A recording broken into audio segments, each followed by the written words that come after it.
live again. Go ahead and queue up a key. I wonder what key I have. I played some dungeons and I was kind of pushing my own key, then joining another key, and swapping around. But we'll see where we're at. I think it might be a Ruby Life Pool. Something's telling me it's a Ruby Life Pools. I'm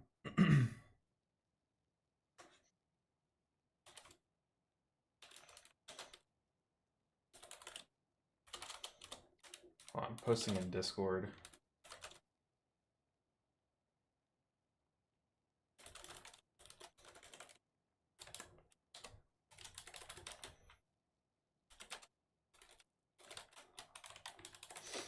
All right. It is posted. Okay. Let's hop into a key. Let's see. What do I have? Apparently I did a +8 Azure Vaults. +8 Algathar. So I've got 2 +8s. We at least need 2 more +8s. That's like the goal. Like the short-term goal. But other than that, there's a lot more. Hey, TikTok Lock, how's it going? Welcome in. First chat.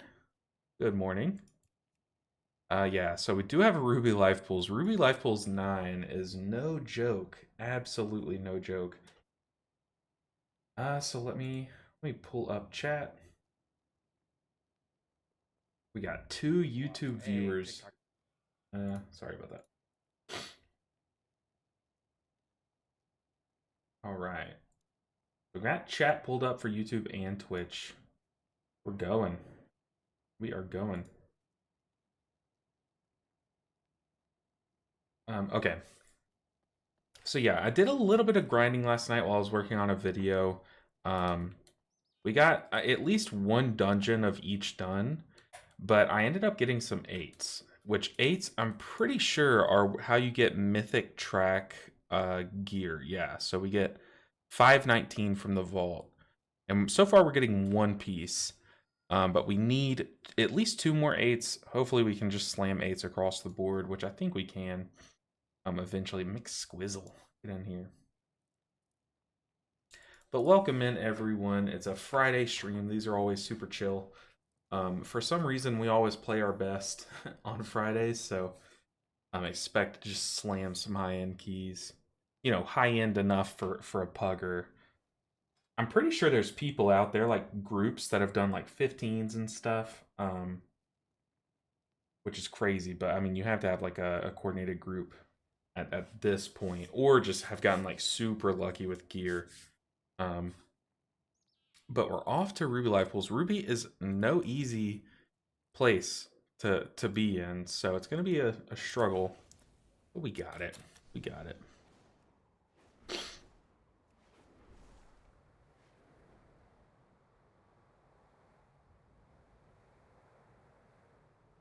Just thinking, is there any talents that we want to change for this key? I know we don't want this. We might want, let's see. We might want Secret Infusion. Can't do that while moving.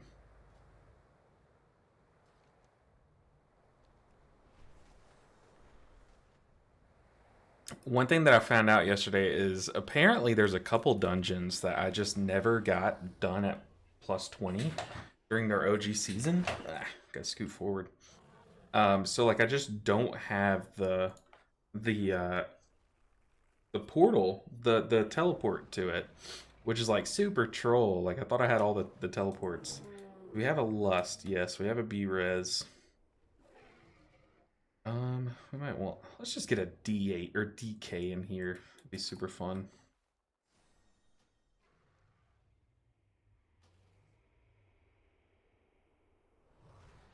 I don't know anything about like what specs are meta. The only thing that I really know about is that Resto Druid is like the go-to healer. Resto Druid is looking insane because they can just slam out just as much damage. And they only saw a 5% nerf, but when it was kind of Mistweavers and Resto Druids at the top competing for like the top slot in keys, and Mistweaver gets a 13% nerf and Druid only gets a 5% nerf, it's like it kind of just shoved Druid further ahead. So yeah, they're looking like super solid right now. Gotta get my setup how I want it on my monitor. There we go. Perfect. All right, first key of the day though. Hoping it goes well. It's a +9. I can't wait to get like into the +10 territory, because if we can get into like +10s on week 1, that's crazy. Said, I played Mistweaver last season and never had throughput issues, but I tried Halls of Infusion yesterday and struggled to output the healing, and we rotted down. Have you noticed feeling like you struggle to heal? Maybe playing it wrong, but feel like I need to raid spec to output the healing. I'm the opposite. Like I do feel it. I really do feel it, but I feel it a lot more in my casted spells. Like I've noticed Shayloons right off the bat. Like Shayloons has felt way worse than it did. Like 13% of a spell that would like top everyone up. Now it just like it feels like it doesn't unless it's like 10 stacks. But I am I am I feel like I'm more dependent on my ancient teachings healing now, because um, it does relatively more healing than it did. But yeah, we definitely do have a lot less throughput than we did last season. But also, Halls of Infusion is very tough to heal, especially on Tyrannical Week. So, just also understand you're probably under geared for the key level that you were doing. Like a lot of these keys, like if you do them at +10 this week, you probably can do them easily. But Halls of Infusion Tyrannical is like no joke throughout the season. I feel like hot garbage healing on my Mistweaver. I haven't felt like it's like that bad, but I do know what y'all are saying. Like one Vivify doesn't top up the tank anymore. Like, that's Sexon? Sexon? Sexon? I don't know what that word means. I'm a little stupid though, so. But yeah, we definitely are a lot weaker, but it's kind of like we've been brought down in line to the other healers, if that makes sense. Um, that second boss, Halls, yeah, he's brutal. Well, the second boss is really tough, but the third boss is like brutal for healers. But basically, Halls of Infusion, all the bosses are kind of ridiculous. But yeah, first key is rough. Your fingers need to wake up. Yeah, especially my right hand, my mouse hand. That's where all my buttons are.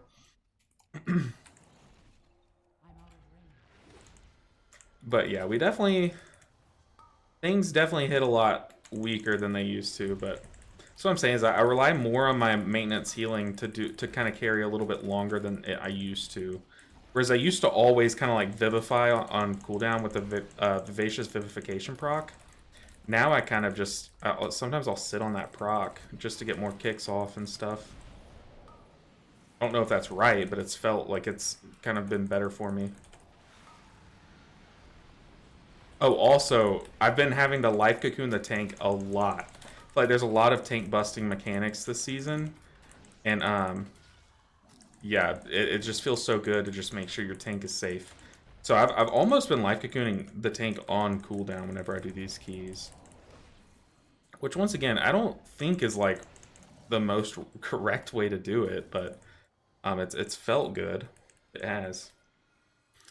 Yeah, I was doing 250k HPS and still rotted. Oh, man. That's that boss, though. Like, it takes a lot. And that's what I'm saying is, like, I think, this is just my theory, things are scaled. Like, dungeons are going to be scaled this season as if everyone has a Fyrak trinket, because they kind of expect that to happen. Like a Fyrak trinket, like maybe like a Brewkeeper's or some other tanky trinket, defensive trinket. They're gonna scale everything for in a few weeks when that is the case. So like these first few weeks, I think also people are like reverse power crept. Like you still think you're as strong as you were at the end of last season because you were out gearing everything. So it's kind of like, and plus with the key crunch, you see like, why am I struggling in a +10, you know? All these things kind of go together to kind of make it just feel worse. But it's in the end, I don't think it's going to be as bad as it feels right now. Yeah, I definitely think with enough time, It'll be fine. Hey, what's up, Few Socks? Welcome in. It's just the start of a season. It'll get better. Yeah, exactly. I think people do this every season, and I'm you know I'm guilty of it too. When a season first starts, everyone's like, "Wait, but like, why can't I just jump into a plus 15?" Like I used to do that. Like in Shadowlands, I would always try to run like a plus 15 week one with my guild, and like we would just have 100 deaths and stuff. Yeah, plus 10's a 20.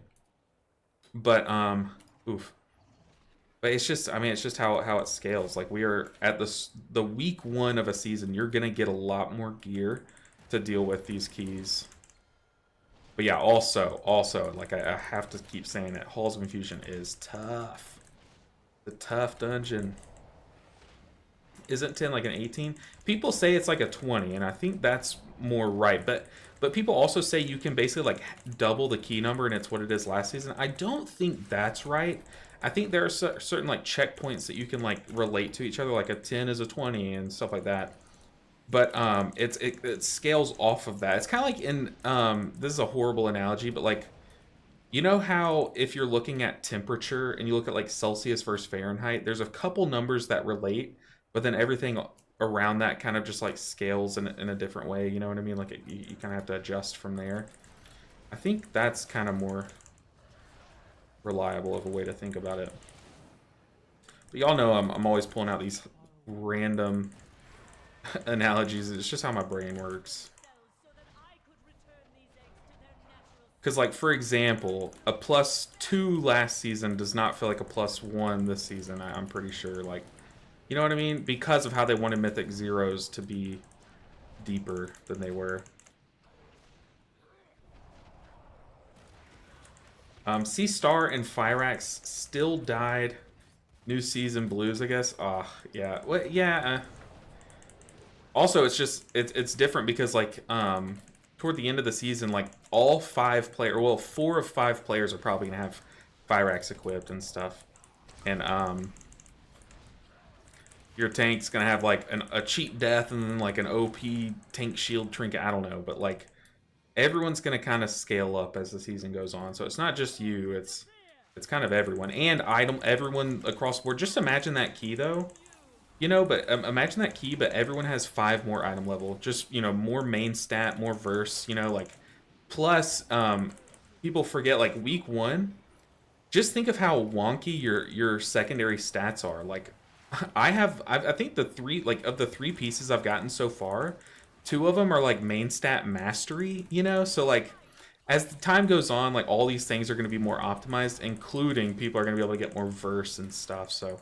There's a lot of things playing into why we feel weaker, but the Mistweaver nerfs definitely are probably like #1. Oh, we got a life cocoon that.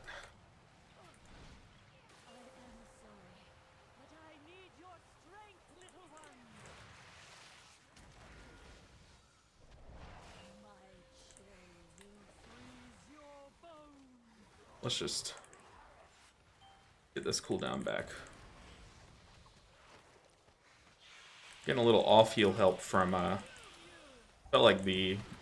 Whoa! I don't know why I was slow to move out of that. But it felt like the shaman was giving us his little off-heal help. We have a defensive pop, but we're also gonna revival this one. Just to make sure everyone's topped up for the big damage. But I've noticed it, one thing this season that has helped me in keys is you really have to stay on top of your renewing mists, because now every time that you weave in like a vivify into your rotation, you just need it to be as high impact as possible. I just completely... Okay, we got the reset. We're chilling. Uh-oh.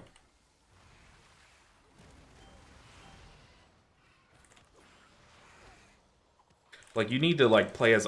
If you're gonna be at the same level as you were last season, in order to combat these nerfs, you have to be as optimal as possible with like every little min-max scenario.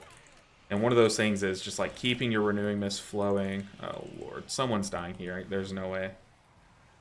It might be me. But they both, one person took a B-res right before that, and then another person took a tick of the circle.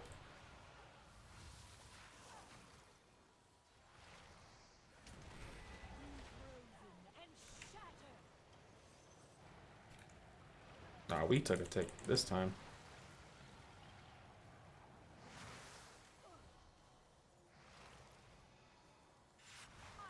Yeah, you see there, it took like probably one more cast than it normally does to top someone off.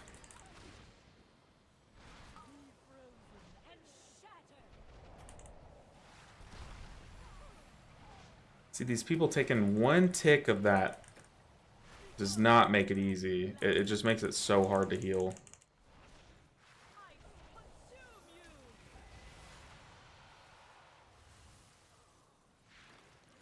You gotta like move out of it quick.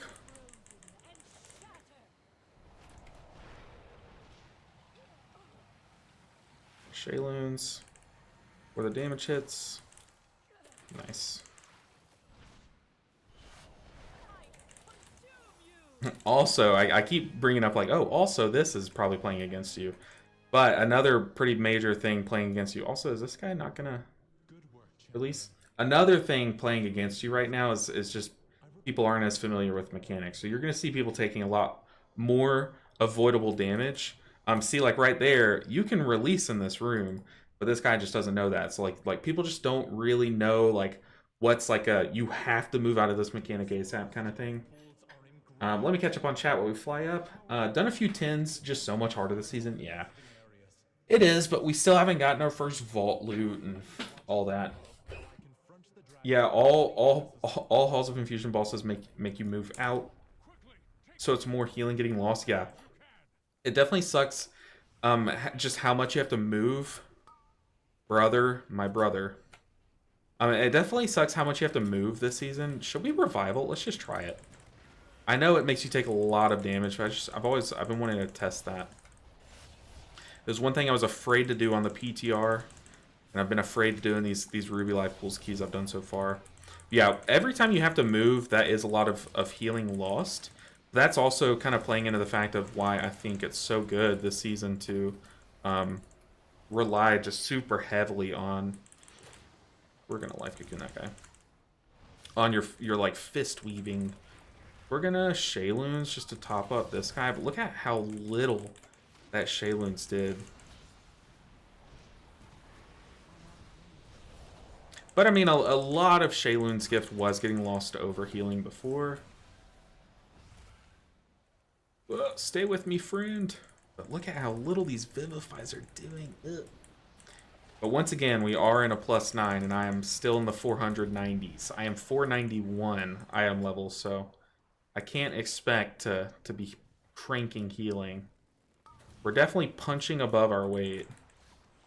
I'm not just talking about my marriage, am I right? Anyone can relate with that? Just me? Okay. We just let that one guy die because, simply for the fact that we did not get our Phalanx set. That was bad.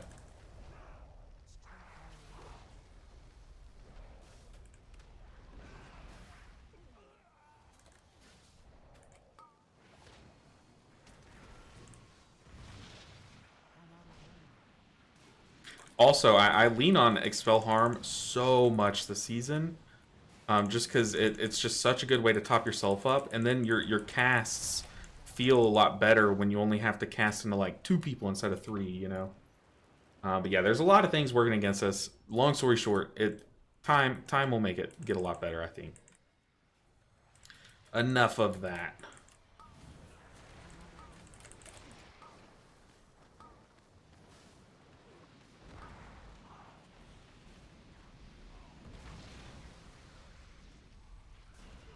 Gotta make sure I don't Phaline over there and hit that caster.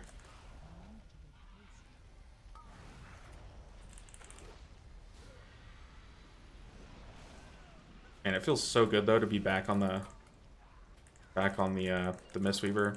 You'll have no idea how much I missed it. I'm sure you guys started to tell. For those of you who were watching when we were doing the last season push, I'm sure you could tell I was just, man, I was missing the Mistweaver.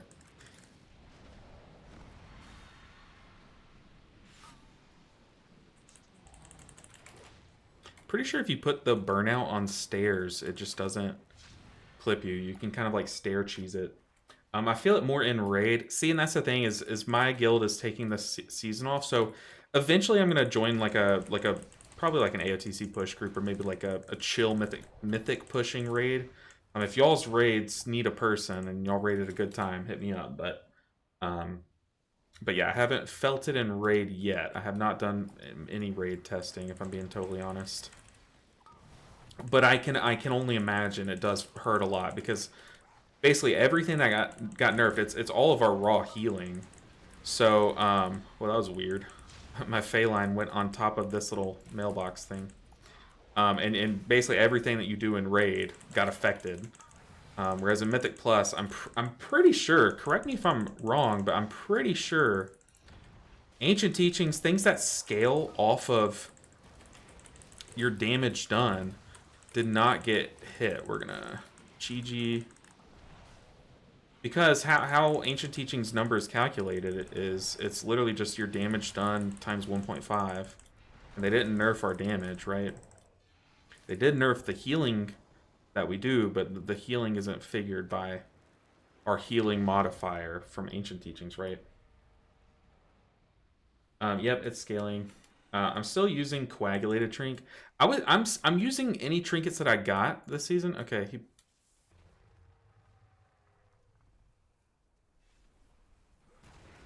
we're gonna defensive that. That was weird. What did we just watch? Ow. But I was using like the trinkets that I got, but I've actually gotten lucky with trinket drops. Oh, that's a knockback, huh? Interesting. I don't know what just happened, but honestly, I've never seen that. I think the DK accidentally pulled this guy, and then yeah, I've literally, I didn't even know what this guy's abilities do, if I'm being totally honest. But I think we were trying to dodge the red dragon, and it got scuffed. What's the blue/yellow icon I see on your party frames? Ooh, we have a sassy little tank this key where people are getting sassy. The blue/yellow frame, people always ask me what this is, this little border is, so I'm just going to assume that's what you mean, but correct me if I'm wrong. This border is just part of this week order that tells me how many renewing mists I have active, and then this tells me when, who has the one that's about to fall off, basically. We just... Why are we skipping these Scorchlings? Like, why are we so... Oh, we're skipping the dragon. Okay. This just all went to crap. That icon, the blue and yellow icon. The blue and yellow icon. I'm not sure. I'm not sure which one's blue and yellow. Okay, we were just getting cranked. Maybe we should walk all the way around? What do we do? What's happening? We're coming. On the party frame itself. Oh, this? That looks like it's the AMS, or anti-magic shield or whatever it is. So it's their like little shield defensive, but it has something to do with like more magic damage. So it's just showing when he has it on. I don't know why it shows it, but I could turn it off, but I just haven't really thought about it. Sorry, team, we're here to save the date. I need to be more on top of our Phaline, which, by the way, is something I've noticed. When you press Phaline closer to, like, whenever you get the resets and stuff, it does a lot of healing. Like, it adds up and does a lot of damage, too. So, like, just shooting it through everyone matters. And I think they're really trying to make it matter where you fire your J-Fire Stomp. But, okay, this boss is absolutely terrifying.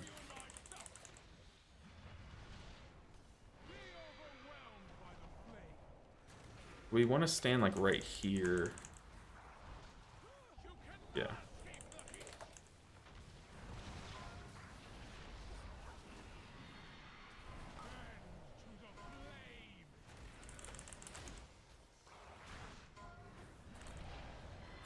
Really gonna watch our tank during this move, because if he turns his back, we saw it a lot on Wednesday, and I also saw it in a key last night that I did. If the tank turns their back on the boss as they move out of that circle, it gets really scary. We want to stand where we're standing, though. Yeah. Good bait. We definitely want to get the Shayloons off. Do we also need a revival? Hold up. I don't think so. We can Singing Stone, though.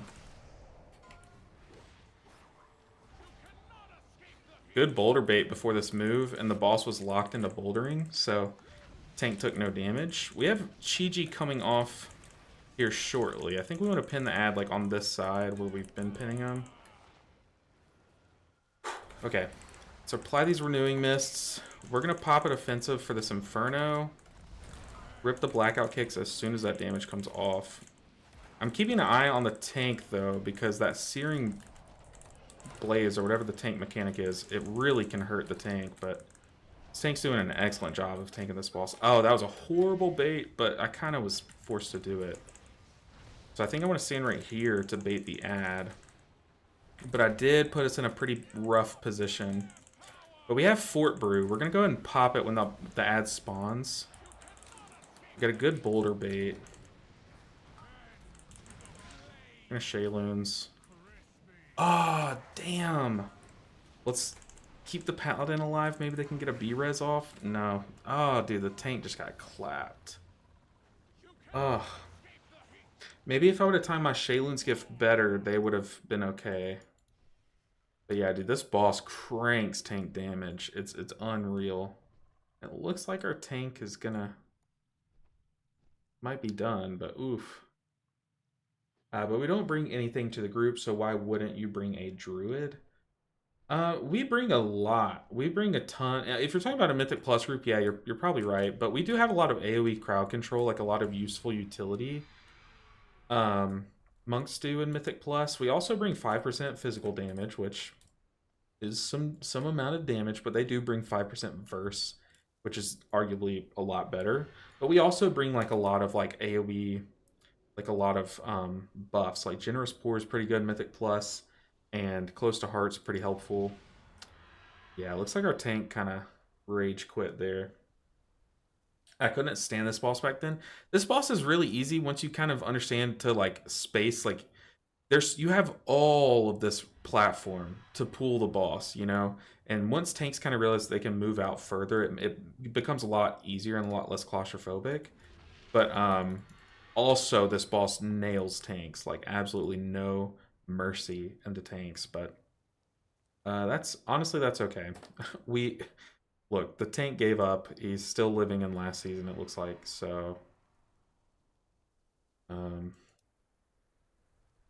yeah, I don't know what to do, but the terror of season 1 is back. I see. I couldn't stand this boss back then. I feel like if they do like a round of nerfs, which I guess it is still very early to call for nerfs because we are, yeah, he's DC'd. We are still under geared and stuff, so things are gonna hurt a lot more. But I think this boss's tank damage will get nerfed. I do, but you also I'm pretty sure like turning your back on the tank is what gets you killed, or on the boss as a tank is what gets you killed on this one.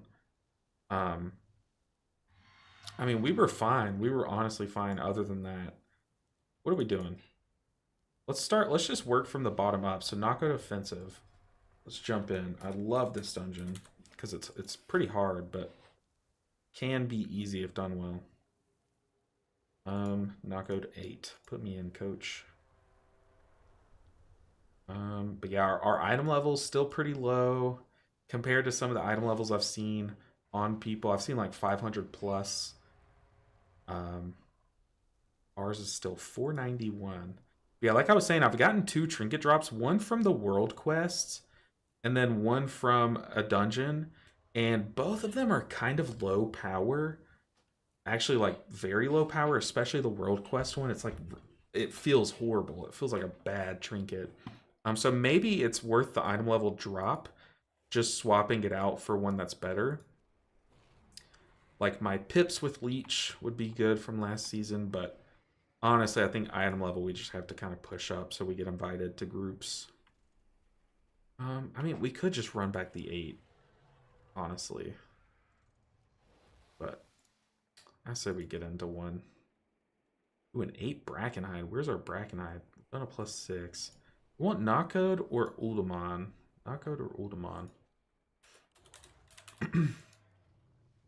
But what's everyone's key level like? What are y'all doing now? Because I know some of you guys say you're pushing 10s and stuff, um, which is pretty crazy. Pretty crazy. But I guess it kind of all comes down to how much time you've put into it. Because like item level really starts to matter early on in the season. Let's see. I saw it as a buff also on the top of your screen. I'm not sure. I'm really not sure. This one now it's there. Anyone in chat knows? Yeah, I'm pretty sure it's AM like AMS or whatever. Hey, Scribbles, how's Friday? It's going great. It's going great. It feels good. I haven't taken my medicine. I don't know why people whenever people sub, it reminds me to take my medicine, which is awesome. Hey, blame fate, dude. This is the easiest hype train to hit. 2 subs in a row, but y'all are amazing. Thank you so much. But yeah, my Friday's going great. We're chilling. Apparently, we have a bunch of stuff in the mail. Interesting. But yeah, let's see what's going on in my life right now. We ordered some tiles to get a new backsplash in our kitchen. Because our kitchen is hideous. Our kitchen is very ugly. But we got a new countertop and we're getting a backsplash. So that's pretty awesome. Dude, blame fate. Killing it. Oh my god. Also, congrats to Zen Impact. Zen Impact's here. Welcome back, dude. But how's the monk feeling this season so far? It's definitely felt better. But it's not like bad. I don't think it's back to being the bottom of the meta again, but it's also no longer at the top, if that makes sense. I think it's back to being like middle of the pack. Yeah, it doesn't feel amazing, but it's fun. It's in a state where it's not like impossible to get into keys, but it's also not impossible to heal them, but it is a lot harder, it's always a fun state when it's a little harder to play. Let's see. We're going to knockout offensive. Do I have that port? Please tell me I have that port. Really? There we go. Yeah, I think like Azure Vault and Ruby Life Pools maybe are the 2 that I don't have. Maybe it's just Azure Vaults, but it's pretty troll that I don't have it yet.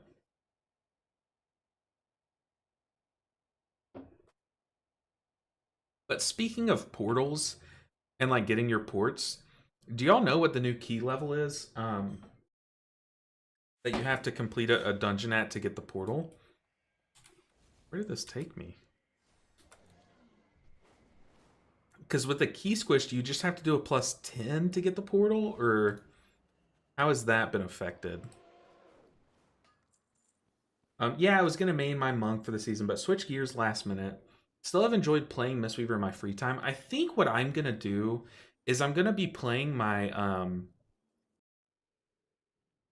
I don't know. I'm debating between Holy Priest and Resto Shaman on what I kind of want to also be playing alongside Mistweaver Monk. +10 is max vault reward. Yeah, so, and it gives a portal. Okay, so once you get a +10 done, really? So people already have their portals. That's kind of crazy.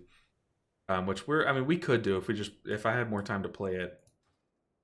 I watched your 1-minute Mistweaver video, by the way. Really good content. Thank you so much. Yeah, it's a 1-minute video, but let me tell you, it takes a lot more than 1 minute to make. So I'm glad that all the effort and time that I put into making that was good. I'm glad that you like it. Which I need to fix my Moobot. Moobot's the kind of chat helper that I have for Twitch and YouTube. 10, it's a +10 nick. But I need to update the Moobot to tell you guys, hey, watch my guide, watch my 1 minute guide, instead of saying like, hey, watch like the series and stuff. Yeah, I decided to go Shadow full time. Been a hoot so far. I've heard a lot of great things about Shadow this season. Also, I was gonna take my medicine and it's just sitting on the counter in front of me. We'll take it after this. Guys, I don't have dragon riding. There's actually no way. He's trolling. Okay, he got me. This guy literally said, guys, I don't have dragon riding. We're gonna square up the tank. Ooh, shoot. Okay, we're double pulling. I'm just auto-popping a defensive. Don't like this.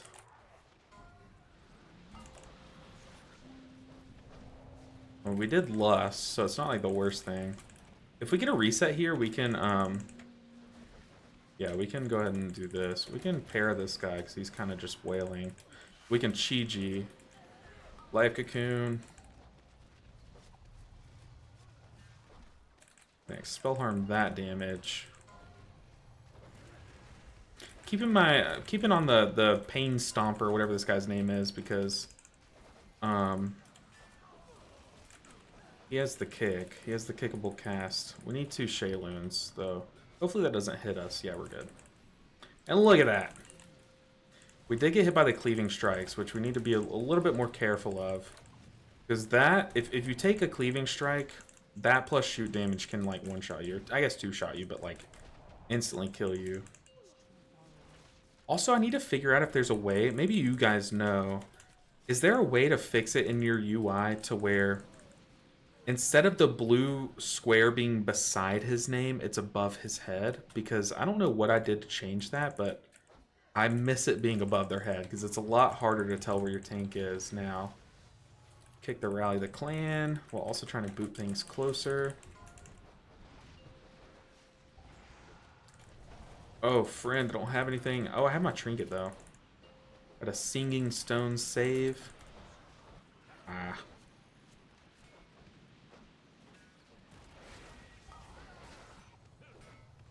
Oof. Oof. Oof. Oof. Oof. Just, kind of got womboed there. That was my bad. I definitely should have rolled, but I was trying to heal myself up before dodging the next incoming damage, but that was really bad. I think the boss, the tank is like looping around the enemies, and I keep getting slapped because I'm staring at health bars. And the frontal cleaves are clapping me. Why no food or buffs? Honestly, I just forgot. I just forgot. I do have the food, and you're right. I need to just go and eat them. But, I don't know. I don't know. I couldn't tell you. I just totally forgot. There's no, like, strategic purpose. What? We're standing on the tank again. See what I mean? He's like wiggling the enemies a lot. And that one guy has his auto attacks cleave, and it's terrifying. Try to get a reset. Noise.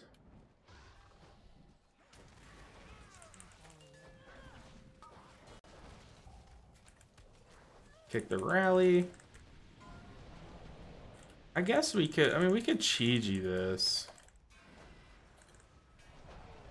I don't know if this was really necessary. Oh, he wiggled it. See what I mean? Dude, he's just like 180ing the boss. Calm down. The frontals hurt. I keep saying the boss, but you guys know what I mean, the mini boss.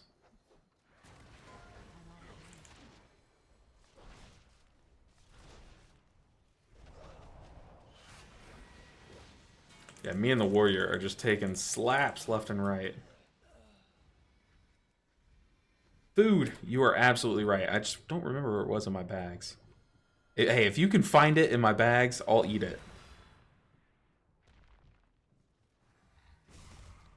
I see it. I see my buffs now.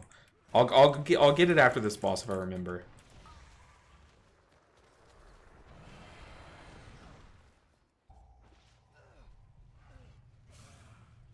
Let me do it. Let me do it.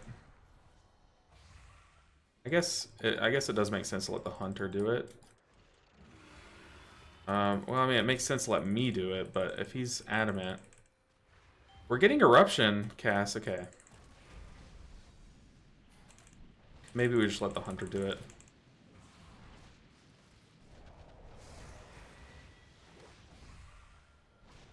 I'm pretty sure this is physical damage, shards of stone. We're gonna pop diffuse magic and see if it helps at all. It does. Okay, so diffuse magic puts in work here. I don't think we need to Shayloons that. Yeah, we can just spot heal everyone up, get a Vivify off on this guy. Now we can Shayloons.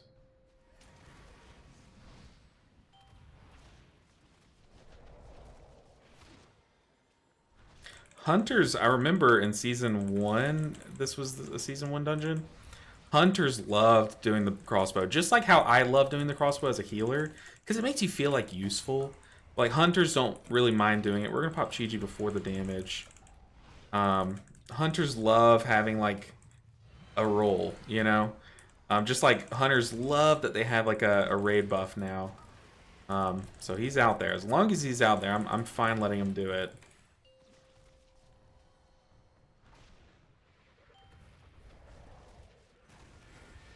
But I guess it does make sense, because they can do it without really losing much damage. Whereas, like, a lot of other... Like, if you let a Fire Mage do it, they will lose a lot of damage if you just have them do it. And then it makes their combust times, like, weird and stuff. But, like, letting us do it does take us off the boss, which does stunt our healing a bit. Ooh, both the people I tried to target with a Shayloons were out of our range. But now the boss is basically dead once we hit him with another crossbow. Flip. Alright, let's quickly get our buffs, because y'all are right. Have you completed any 10s yet this season? I haven't really had much time to play, Nick. I'll be honest. I just did my first 9, and our tank rage quit after he got smacked by a boss. But yeah, I haven't really pushed as much as I would have liked to in this short of time, but I've grinded what I can. I've done some 8s and they felt pretty easy. So I know, like, if I had enough time to just keep pushing, I'll probably get to a 10 today if I can. But I haven't yet is an answer. Okay, so they're already pooling, but we have buffs now. How are we feeling about Mistweaver so far? I've been doing 7s and they're hot and cold, either super easy runs or having me question if I really want to play this game. Oh gosh, where am I going? Yeah, I think hot and cold's like a really good way to explain it. Where's the team? Where do they go? Oh, they're up there. That's weird. We're gonna have to life cocoon right once we drop in. Yeah, it is hard or cold. It's kind of dungeon dependent right now, but I was saying earlier, I think a lot of why things probably feel bad right now is because of the timing. Like, we're still in week 1.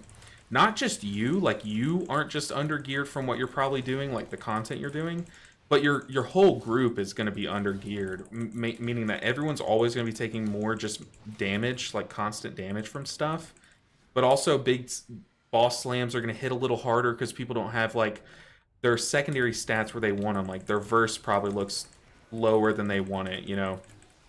There's a lot of different factors that are probably playing into why things hurt more. Tempest got off. We're gonna soak some orbs. We're gonna say screw our Chi-Ji healing. I want the orbs. Orb me up. You hate that. Totemic overload's going off.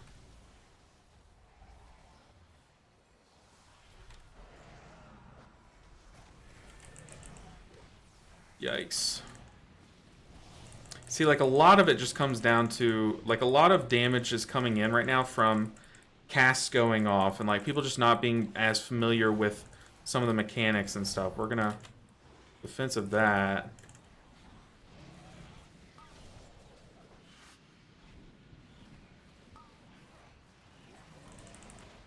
Yeah, like, ooh, that one shot me. Ow. So it's really hard to get, like, a full-on read of where Mistweaver's at. Obviously, like, things do feel like they are healing a lot less. Like I was saying earlier, like, when you cast Shayloon's Gift, it just really, you can feel it not hitting as hard as it did last season and stuff. Whereas most of it, I think, is like a growing pains-ish thing, like, of just hopping into a new season, trying to do, like, similar level content that you were doing before with a lot lower item level relatively. So I think there's a lot of stuff working against us. Hey, what's up, Steven? How are you doing? Yeah, kind of an icky pool if you ask me, but where are we going?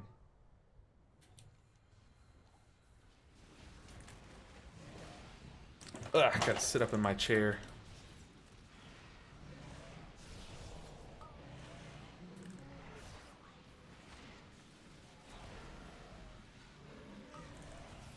Uh-oh, chain lightning.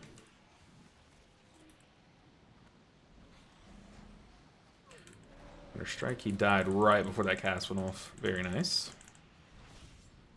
But like I'm saying, we are weaker than we were. Like we were like very strong last season, and we're weaker than that. But it's not like a doom and gloom. Like you shouldn't just like jump ship. You know, you'll still be able to do high keys. It's just, you know, your Shayloons might get people to 99%, and you'll have to do a spinning crane kick to top them up and stuff. Oh, that went on us. We're gonna cocoon that cast.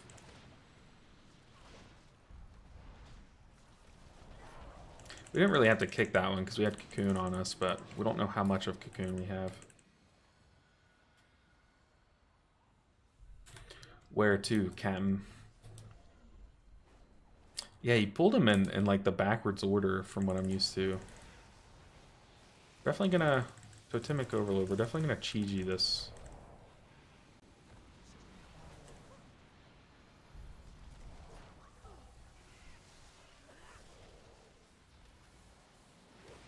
But yeah, also, like in my case, I have like a lot more mastery than I'm used to. I also have a lot more crit than I would like for a Mythic Plus build. Like my stats just aren't looking like how I'd want them to, but it's just because I'm kind of equipping gear as I get it. And I think a lot of people are doing that too, which is, you know, when you look at the power of a healer, it's a lot different than looking at the power of a DPS. You know, if you side by side compare a couple DPS and a key, you can kind of get a read on like, oh, Fire Mage is looking really good because he's out cranking Shadow Priest, for example. Like when you're trying to look at power of a healer, week one in a season, like there you have to look at like everyone's stats kind of. All right, let's focus up for this boss. This boss is no joke.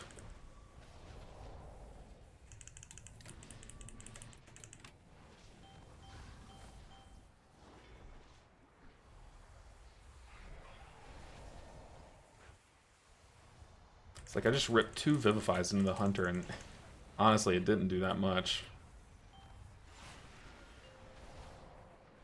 Alright, we ready? Easy. Let me get one of these. Let me get one of these.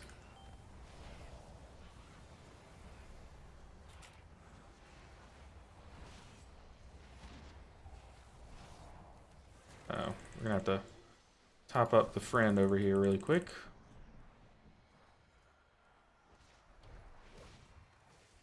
I'm pretty sure you can combat like each of those. Lightning strikes. Ah, we let our stacks fall off. That's so bad.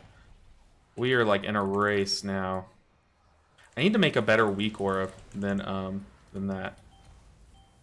We are definitely going to defensive this one. The hunter is ranged. Shayloons. Just gonna essence font. I know it's not good, but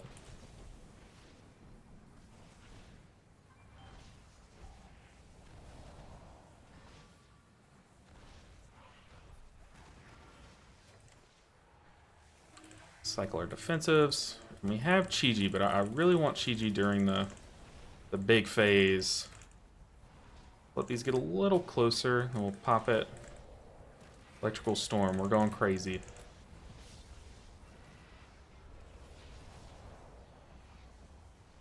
Oh gosh, one of my neighbors has a leaf blower. Not now, neighbor.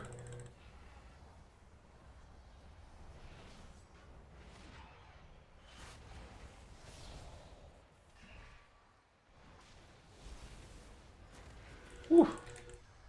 That definitely hurts, but yeah, you can have a Shayloon's Gift for each Lightning Storm here, which is really nice. Although I feel like once you get into higher keys, you might not want to do that. Dang, I let my stacks fall off again. What am I doing? But you might not want to do that in higher keys. You might actually want to just like spot heal through it, like Vivify cleave through that, through the lightning strikes. That way you can stack Shayloons with Chi-Ji shield or something for electrical storm. But also, we're kind of undergearing this content right now, so maybe you can get away with Shayloon's gifting the each lightning strike and then Chi-Jing the intermissions with like revival if you need it, or like trinket shield or defensives to back up the every other one. Should we press 2 times Tiger Palm? We are already pooling, but I promise you I will get to your message. Deathbolt Volley got kicked. Rotting Wind. We don't have revival for 10 seconds, so like if a Rotting Wind goes off, it's not good, but Deathbolt Volley. Oh, we don't have a stop for it. Oh no.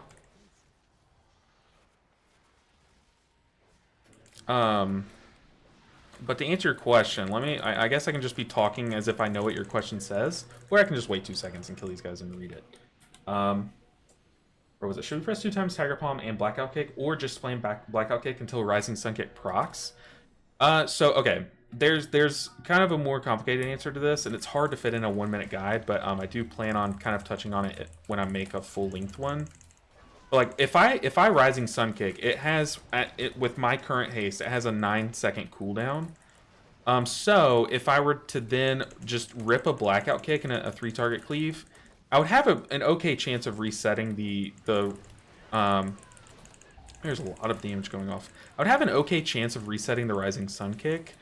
So it is very high value to Rising Sun Kick and then immediately follow it up with a Blackout Kick, because the risk of you kind of wasting a global and not getting the reset is worth the reward of taking 9 whole seconds off of Rising Sun Kick.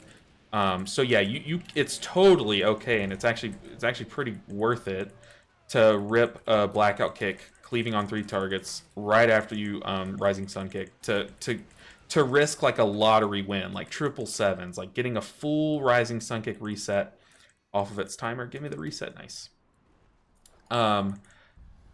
But anytime after that, like if you've done like maybe you Rising Sun Kick and your Blackout Kick's like off cooldown because you just pressed it to get the reset.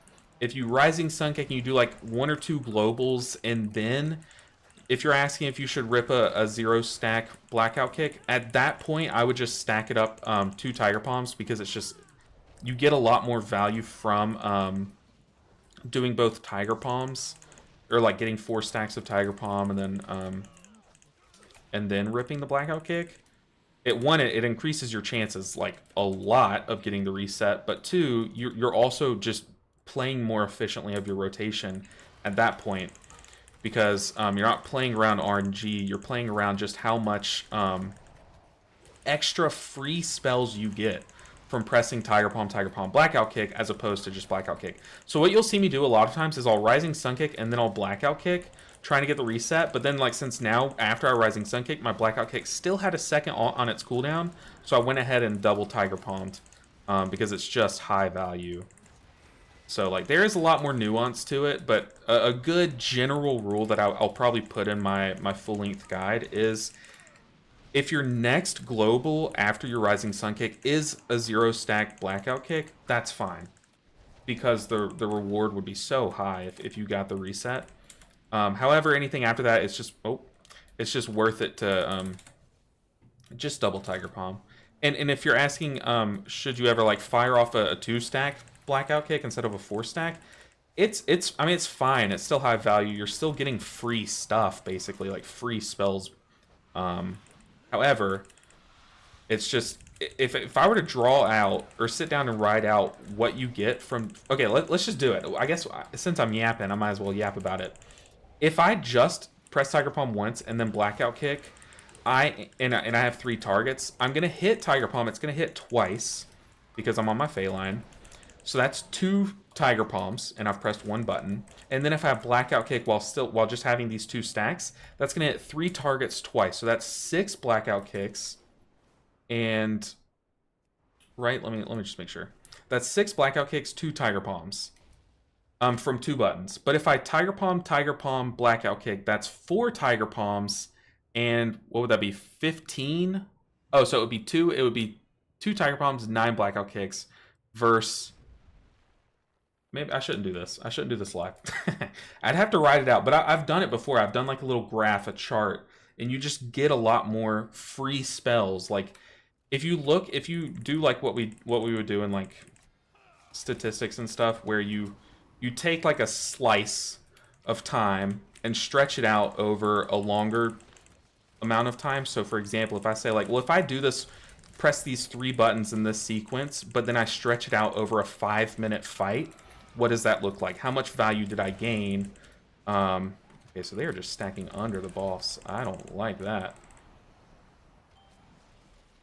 But yeah, you stretch it out over like a 5-minute fight. Like, how many more spells did I get from doing the rotation that way, kind of thing. And it really adds up. We are just getting plowed by this boss.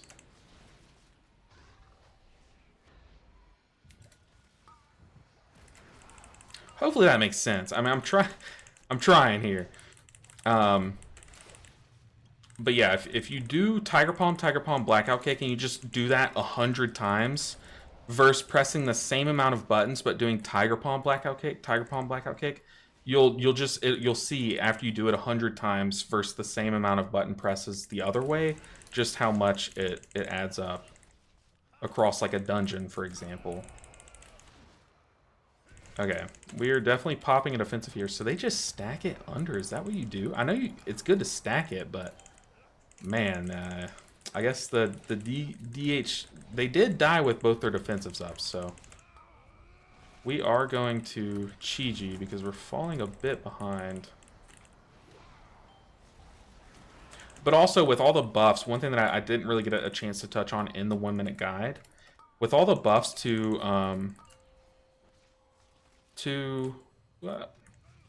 Jadefire Stomp and how much damage and healing it does, I mean, it adds up. It does so much. We need to pull over here, though. So that is also a big thing in your rotation, is now you have to squeeze in any Phaline Stomp or Jadefire Stomps that you get reset-wise. We're just going to Shaylins after that shoot hits. Ow. Quick shot on him, so we're going to cocoon him.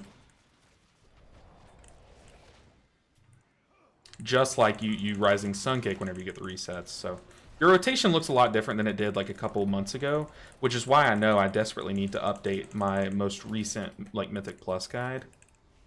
But because like all these small changes that don't really mean anything in the moment, given a couple months, like the guide will look totally different, you know what I mean? And that's kind of the state that we're in, right? It's time I need to update my guide. But I know people really like the 1-minute guide format for when a season's just starting. They really like to have that first, so that's why I kind of ripped it off from the beginning. Uh-oh, Tank, stay with us, buddy. Ow, that hurts so much.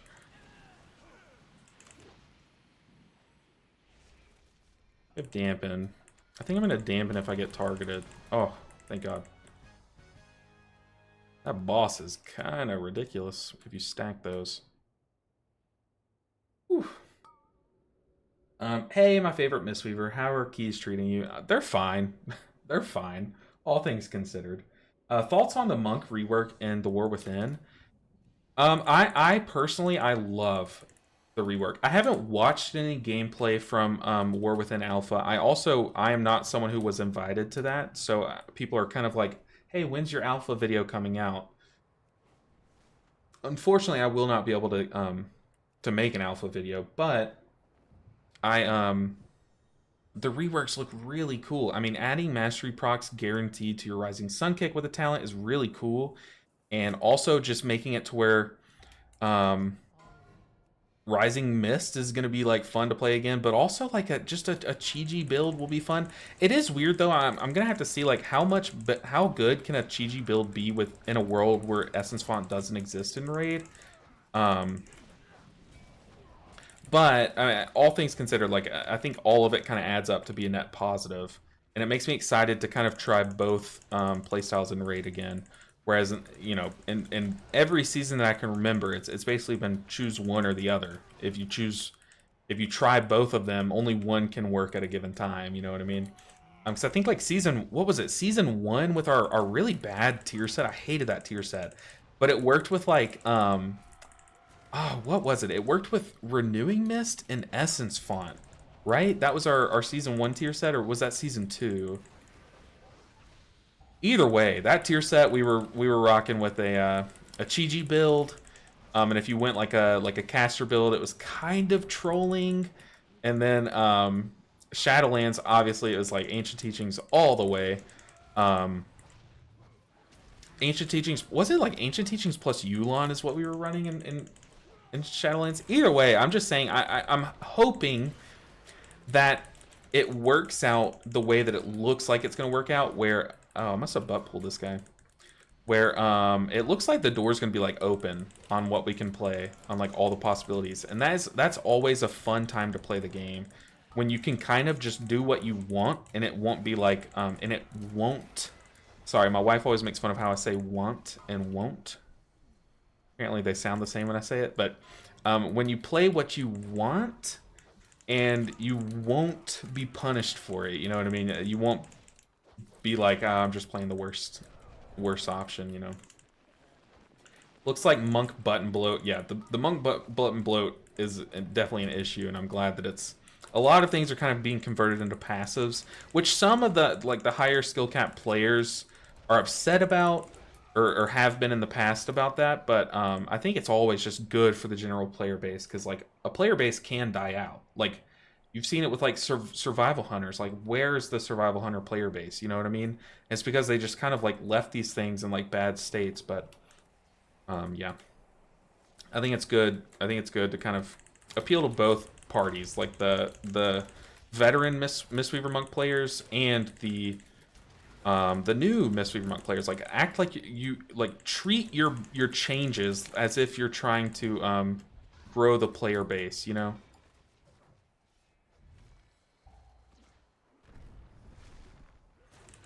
And I think that's always a great thing. Wow, we did not get a Rising Sun Kick reset there.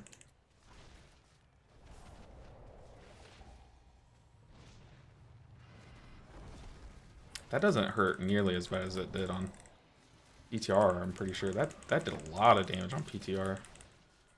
I should not have committed Chi to that with hindsight. I don't think I pressed his impulse once this whole dungeon. Me again. Thunder Focus T. Spell Harm. Ow. Dang, that clapped me. Oh no.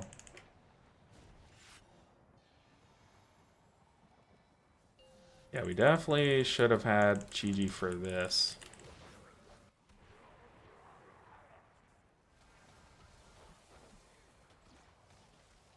I'm gonna cast around. I don't know. Alright, we made it. It wasn't pretty, but we made it. We have some fat DPS, though. Conductive Strike.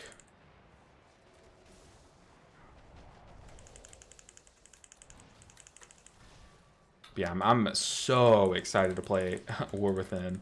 It's gonna be such a good time. Ooh, that one-shot him. Wow, I mean, he died once again with his main defensive off. Or on ready. Ooh, we're getting another intermission, it looks like. No, that can't happen, right? I don't think that can happen. I think he's just pulling out so we drop our puddles in a better spot, maybe.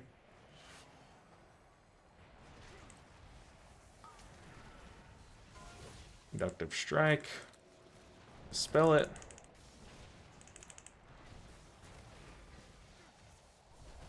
Yeah, having our Mastery proc whenever we shoot Phaline through people. I'm pretty sure that's what they're doing right there. They're taking off the Essence font and just adding in Mastery to everything. Yeesh. Okay, if you're the person targeted by Static Sphere, it looks like dude, it just like one-shots you basically. I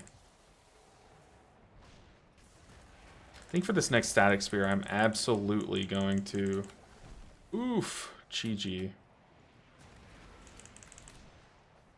Just gonna rip it now, I guess. Catch back up.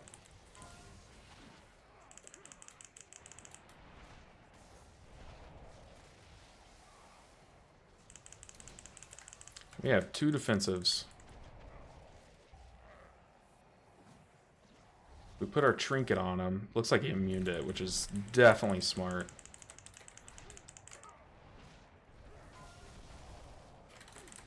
I'm just gonna revival that.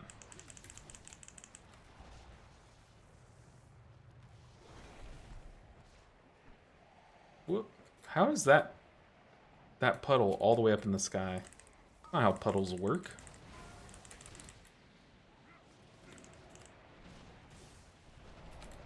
Alright, let's rip it. Bang! Alright.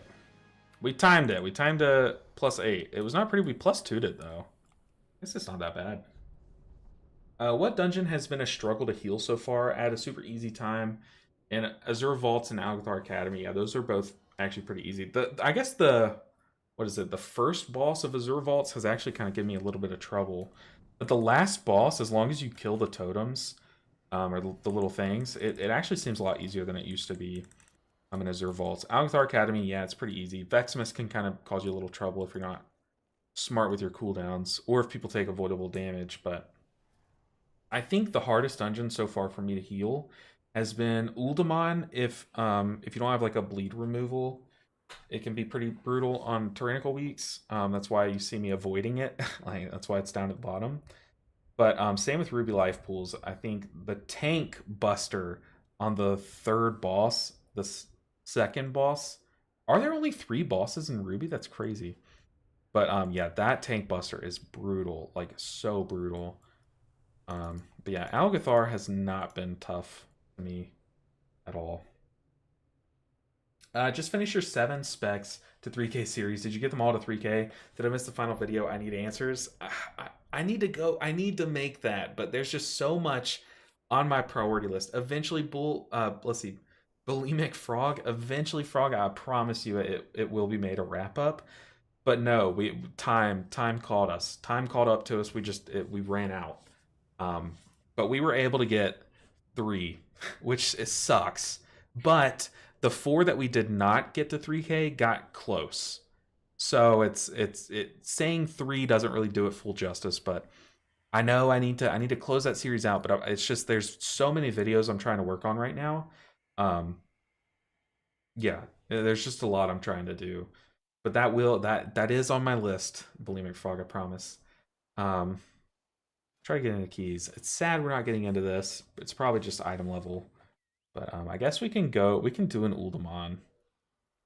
I guess. But we do need at least like 1 more 8 for the week. But I definitely do plan on grinding over the weekend for item level. Let's do an Uldaman. But yeah, the bleed in this dungeon is really tough. Like really tough to heal through. Uldaman 8. Let's just jump in.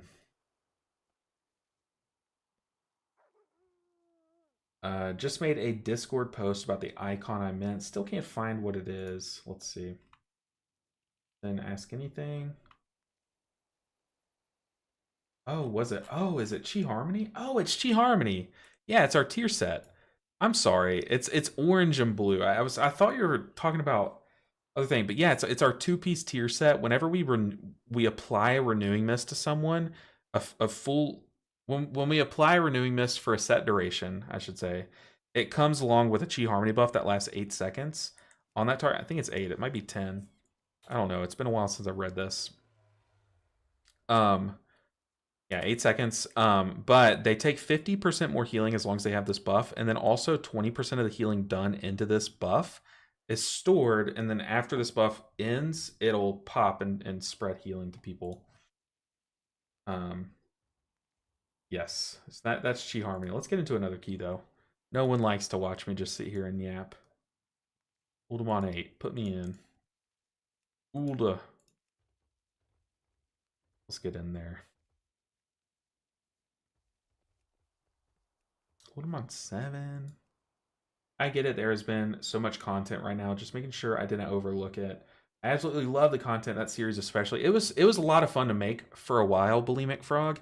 But yeah, definitely once we got to the point where we were trying to cross that 3K threshold, it was at the point in the season where there was probably like a fifth of the player base still on the game. A lot of people were kind of like trying out new games. You know how people do it at the end of the seasons. They get to their milestone and they stop playing.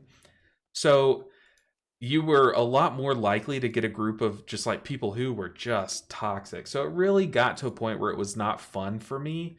But we also, like, season 4 did drop a little sooner than I thought. But man, it was so much fun, especially episode like 1 and 2 were like so good. Like I loved that little edit that I did, just being like, "Yo, Warlock, is this you?" Because it looked so corny, but that to me was like so funny. Hopefully you know what I'm talking about. But the Atal'Dazar, he was like, "Just heal more," after doing like none of the mechanics right. Like, oh, that was so good. But it was a lot of fun, and I learned a lot about all the other healers too. And I also enjoyed some of the healers that I didn't think I would enjoy. So it was a thing that I'm glad I did it once. It's gonna take a while for me to try it again. But we're gonna do something similar this season, Bulimic Frog. Um, I'm thinking I try to get Brewmaster and Windwalker to 3K IO or whatever a good IO threshold is for this season. Also, what dungeon has been a struggle for you to heal so far? I had super easy time and that, but Uldaman I had terrible time. Yeah, Uldaman, the third boss, the one that applies the bleed. I think it's number 3. Yeah, number 3 boss is tough. Number 2 boss can add up a lot of damage on Tyrannical Week too, but number 3 boss is brutal. People will fall over. Um, and then, but we have two paladins, so it should be okay. And then, yeah, Ruby Life Pools is tough. Only that one boss though, to be honest. I just wanted to ask, um, that will you be playing Brewmaster and Windwalker also? I do plan on it. I do fully intend on it because not a lot of people know this, but before I made Mistweaver, y'all know I made Resto Druid. But the reason why I made my monk was to play Windwalker. And I played it a lot. And I was really, really good. Like I would so I was maining Resto Druid when I was in a guild raiding with them, and I was like, pushing healing there. And then we would go and run some Mythic Plus dungeons, and they were like, "Oh, we already have a healer. Like our raid leader was our healer." So they're like, "Well, do you have like a DPS character you can come on?" I was like, "Yeah." And I showed up some of our top DPS in our guild as Windwalker. So I loved Windwalker. It's been so long since I've honestly like sat down and played it. Same with Brewmaster. I don't think I'm as good at Brewmaster, but to be able to say that I've gotten like multiple healers to 3K, and eventually we're gonna get all 7 to 3K, but it'll be over different seasons. Um, but to say that, and then to say that I've gotten a tank, a DPS, and a healer, it's kind of like I'm ticking boxes off of like my bucket list of WoW. 100%. I know what you're talking about.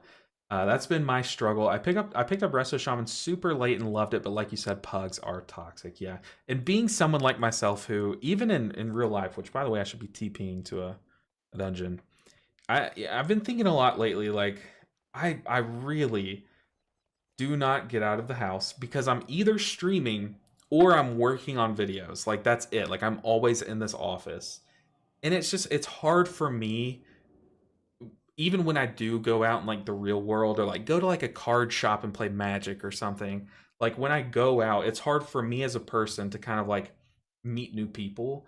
So it's kind of like my friend group has just dwindled down to like a few people that I'm in a Discord with. So I don't know. I've kind of gotten to that point where I'm like, I really, really want to get on like a team, like a push team this season or soon, because I think that would be really good for like not just like my play. I think I could push very high if I was on a team, but also I think it'd be really good for my mental health. And I think a lot of people, a lot of us, we all play how we play, and some people like to pug groups like I do. But eventually, you have to realize like sometimes it's good to play with people, and I think I've realized that. And I really want to find some people to push with because that'd be a lot of fun. It'd be fun at least for a while. But it'd be nice to like streaming has been so good for my mental health because on days where I'm just sitting here working on like editing and stuff, I'll go like an entire day without saying a single word. And that those days catch up to you. But like ever since I've started streaming, I truly do think that some of you guys are like my closest friends, which is so lame. I know it's like cliche, but it's so true. Also, we're doing this dungeon as a Murloc. Tackling Uldaman as a Murloc? Yes, sir. Absolutely. Monk in general is the best class in my opinion. The mechanics they use are so different than others, like the stagger mechanic. Yeah, some of the mechanics that monks have in their kits are so cool. And yeah, Stagger is one of those. Like, it's so brilliant, like so good of a game design, in my opinion.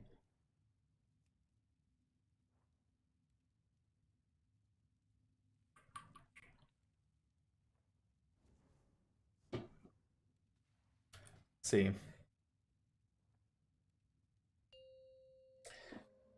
Trying to think, is there any cheese that we can do with diffuse magic in here? I don't know. But yeah, I definitely agree. So Fuse Socks, one of the draws to Monk in general was I just loved spinning Crane Kick as a Windwalker. I loved how many, like, how you could summon all those little Earth, Fire, and Wind monks, then just spinning Crane Kick and just see a bunch of yellow numbers, you know? Um, but then when I kind of discovered or understood how ancient teachings worked, I was like, hold up, this. I just tried to walk in there to stop that cast and got punished for it. But when I discovered how ancient teachings worked, I was like, hold on, this is such a cool legendary at that time. Because it was Shadowlands. I was like, I need to try Mistweaver. That is so awesome. So you're just like a DPS character that does big healing? Like, yes, sir, sign me up. And then I kind of did the same revelation because I was playing Heroes of the Storm with my friends, and I played Chin for a bit, which is a Brewmaster monk. He's designed as a Brewmaster monk, and he has Stagger as a mechanic. And in that game, in that game, it's actually a lot more satisfying of a mechanic because of how the UI looks. So I kind of fell in love with how the UI makes Stagger look in that game. But whoa, that Chain Lightning just ripped him apart. That's kind of my bad. I was kind of waiting in the back line, trying to boop something. But then I tried it in this, and I do love Stagger, but also tanking is just very hard. And when I did try Brewmaster, I was a lot less experienced at the game and in dungeons in particular, so it was hard for me to kind of like lead a group into a dungeon when I just didn't really know the mechanics fully. But now, you know, knowing what I know now about the game, I do think it would be a lot more fun to push 3K as a tank. But yeah, all that to say, Monk has some sick stuff in their kits. Ooh, the 1.3 milli. Also, Kaduku, what's up? How you doing? Good to see you back. Hopefully all is well in life.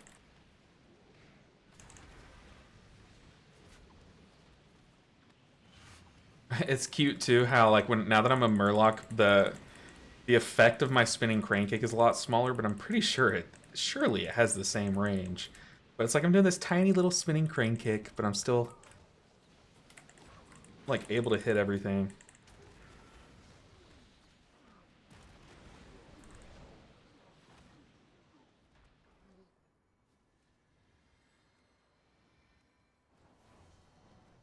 Nice, we got a reset.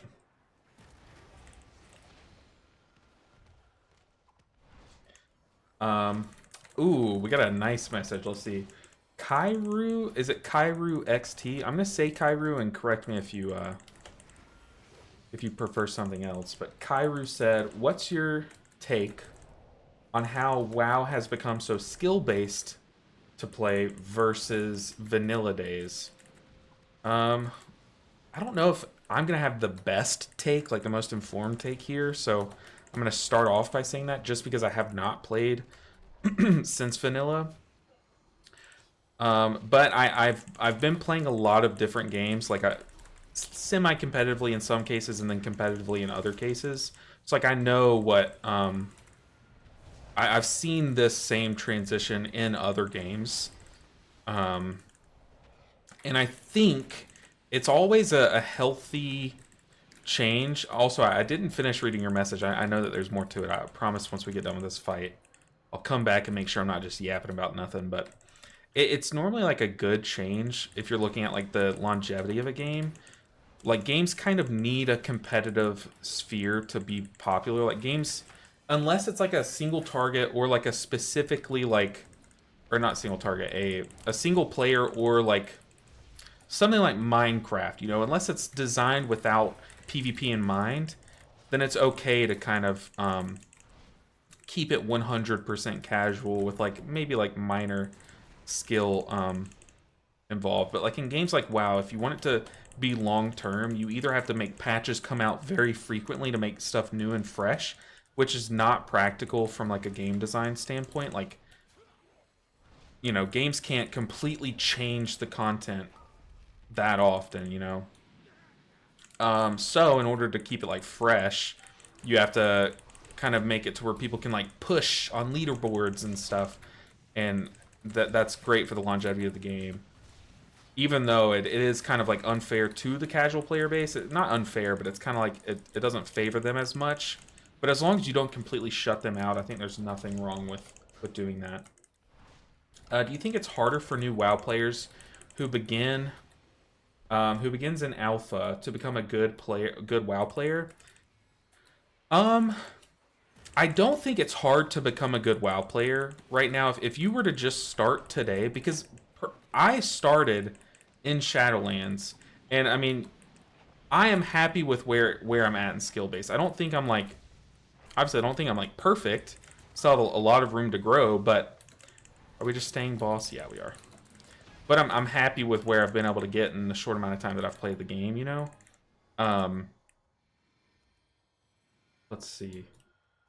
But if you're asking if it's too hard for a new player to get good at the game, I don't think so. I do think you do have to kind of like win a, you know, like a 49 or however many sided coin flip at the beginning. Like you have to pick a class or spec that you enjoy enough to just like jam it until you're good at it. But if you play one class enough or one spec enough, you should be good enough at least at PvE. And then after that, it's just like, you know, knowledge at that point.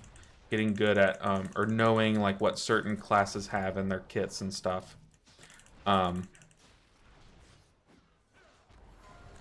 But I think you can start today and still get good in a relatively short amount of time. As long as you you put in the time to like study up on like guides. Like if you walk into a dungeon and don't really know where damage is coming from, or like how to, you know, how to deal with that damage or how to mitigate that damage and make it just not do as much, then you're gonna look like you're a horrible player. But if you are a new player to WoW, but you like study up and like watch a guide on your class, practice the rotation on some dummies, or at least do some low level keys and stuff at first, and then watch like a guide on each dungeon before you jump into it. Oh god. Then it'll be fine. Like you'll be totally fine, you know. But like yeah, there's you can catch up is what I'm trying to say. But I will say, I think what you're trying to get at, I do see as like a problem, and I do think that there is it is harder to get into like an established sphere. Like you join a guild as a new player, you're just gonna know less about the game than other people, and that can be bad. But I don't think it should stop you from being able to press your buttons good. You know what I mean? On your class, it's just like, yeah, you will be at a disadvantage because you know less about like how other people's characters work. So you know how less about how to. For example, like I have not played a Demon Hunter tank yet, so I just know less about how to heal them, or like when I should like, you know, when if their health drops to 1 HP, are they okay? You know, like, or are they like just popping meta? You know, yeah. But I think there's just a lot of ways to answer that. But that's my take. I know you were not asking me, but I'll answer anyway. I think it's much more balanced these days, and think it's easier for new players to start now than in 2004. Yeah, like I said, I started now, and there is a lot of stuff that is still, you know, would have been easier for another player that's been playing a long time to do than me. But yeah, I think more so, I think the only way that I've ever felt like held back in terms of WoW because I started so late is honestly in content creation. Like I think the content creator spheres is so, you know, chiseled out by now. It's just so hard to get in. So it has been harder for me, and you know, there have been a lot more roadblocks in the way because I started playing so late in the content creator sphere. But in terms of gameplay, I don't know. I don't think so. But hey, speaking of roadblocks, here we come up on one. Let's go. Let's just YOLO it. See how it goes.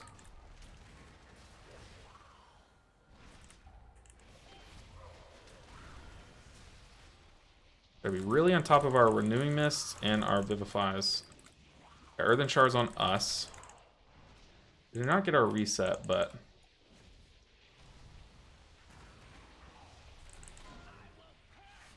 Should we stun him?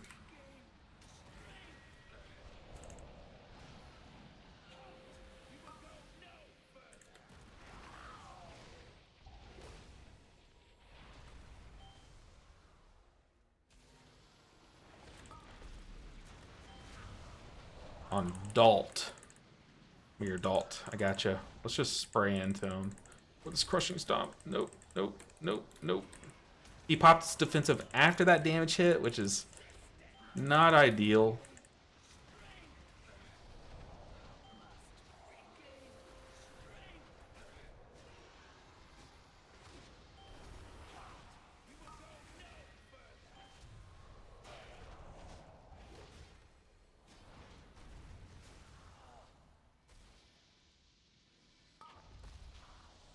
We're just gonna crank into the DH because he is under some heat, but he also has a bunch of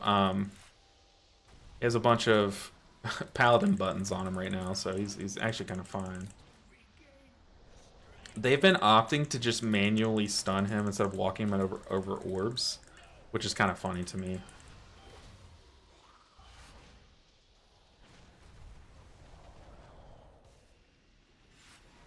Reapply these Renewing Mists, get these Chi Harmonies rolling. Let's just Life Cocoon that guy. We have 2 defensives that we can rip if we need to, but we also have Leg Sweep. We might rip a Leg Sweep here toward the end once he gets lower, just to kind of slow down mechanics, but don't want to do it at 10% health.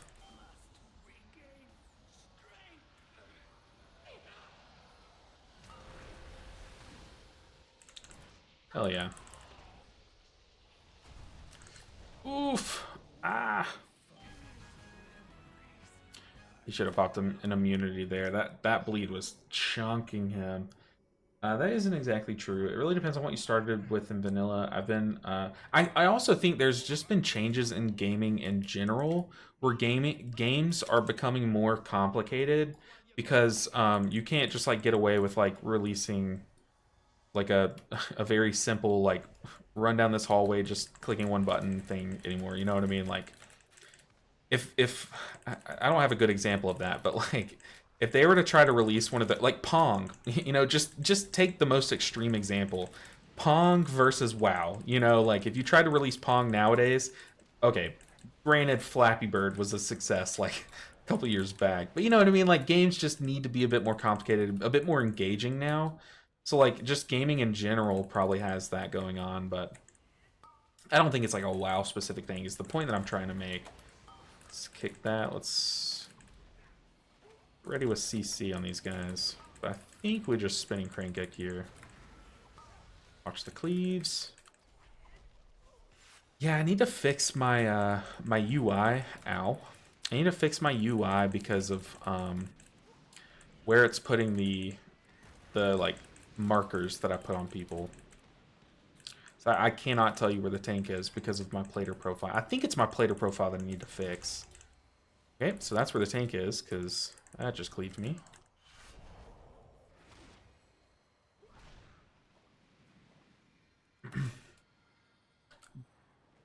Yeah, I think I've answered that question as much as I probably should. I think anything beyond that would probably be a bit too much. So I'm gonna leave it there, but if you have any other like kind of follow-up questions, absolutely feel free to ask me.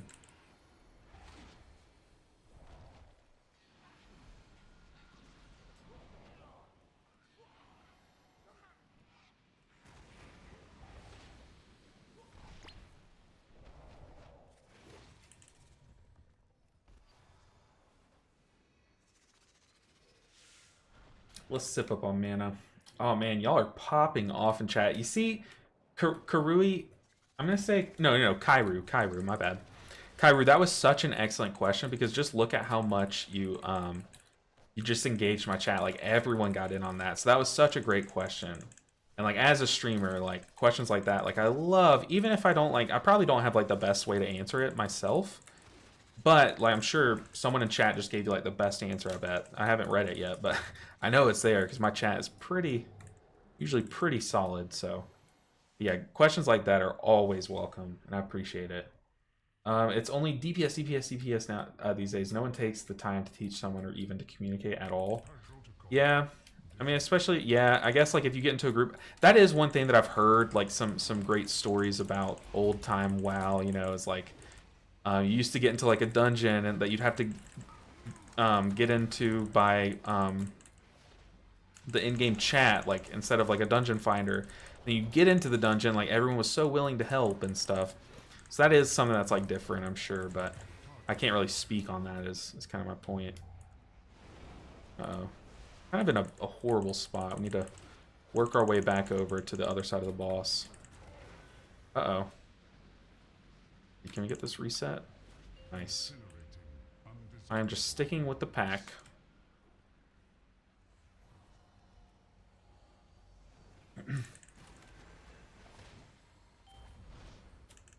No. No. My Phalanx.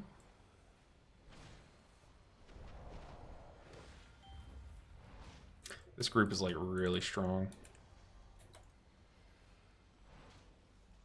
I love though when you get into a group and you can just like tell everyone it's like solid at the game, you know?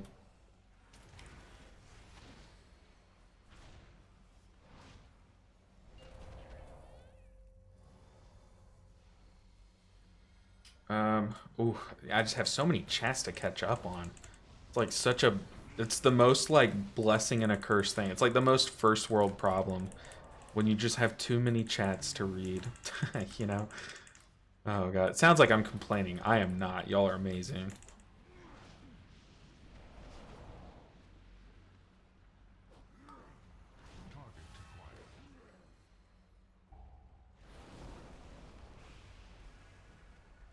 I have revival, but I'm kind of saving it for when I think I'll need it. I don't think I need it yet. We're gonna play out here because I don't want to get booped into one of the lines.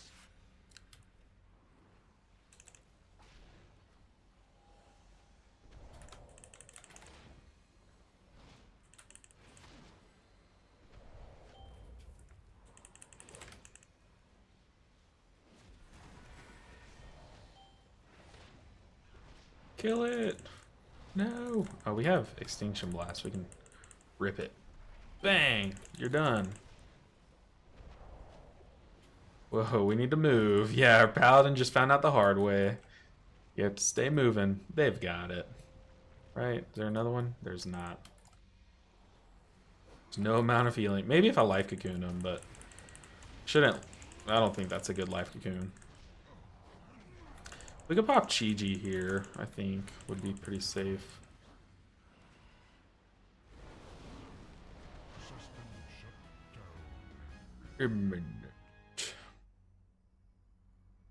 Alright. Yes, no one wants to take the time to help. They'd rather leave and find another group. Hey, there's some of us out there that like to help. That's why communities like this one are so good. They're good people out there. They're just so hard to find. Yeah, that's part of the reason why I absolutely love what I'm doing right now. Is just connecting people with people that are willing to help, you know? Even if that's like the bare minimum of all that I accomplish, it's like that's such a good thing in my book. Okay. We can face tank these Thunderous Claps. Like, on Tyrannical Week, they, especially since we're just doing a +8, like, yeah, we're chilling. We're chilling. Now on this pool, if we double pool,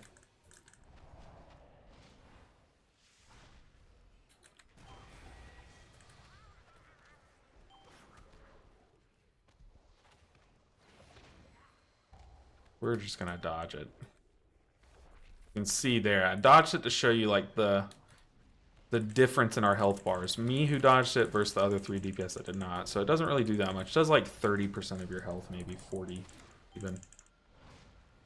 I don't think you should rely on random strangers to teach you how to do something, especially in in-game content. Yeah, there is like, yeah, there definitely is a... you need to take on some of that responsibility yourself. But part of that is like watching a guide, you know, for example, and that even that is depending on a stranger to teach you. But yeah, depending on people in game to teach you is not very good. But there are people who are just playing the game for the first time who do like that kind of is their only option. They don't know the best YouTubers to watch or you know like that kind of thing. Miss Monk seems fun. It's such a good time. It is such a good time.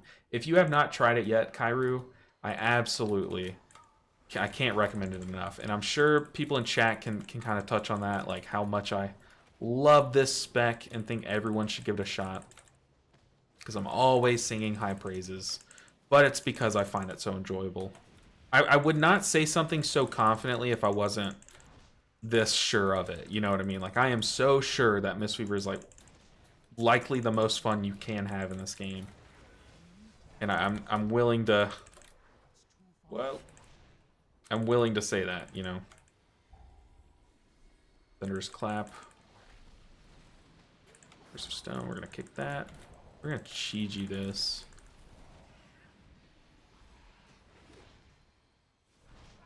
Let's see. What's your DPS like on average? I'm about 60 to 80k overall on average. Is that low? No, that's pretty good. It depends. It really does depend on what trinkets you're running too. Like trinkets can add up a lot of damage in Mythic Plus.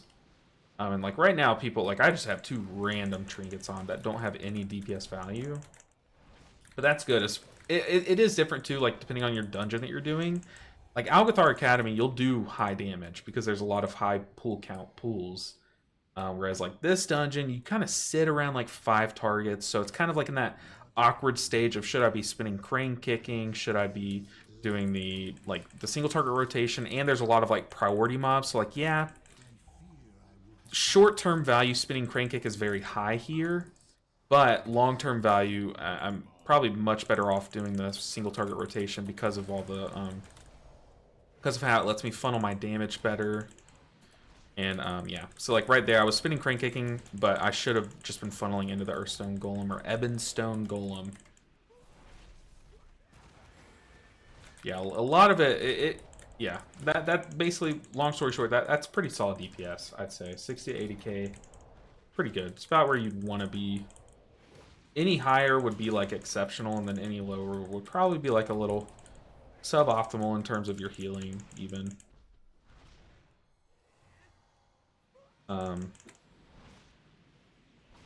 Happy wife, happy life. Absolutely.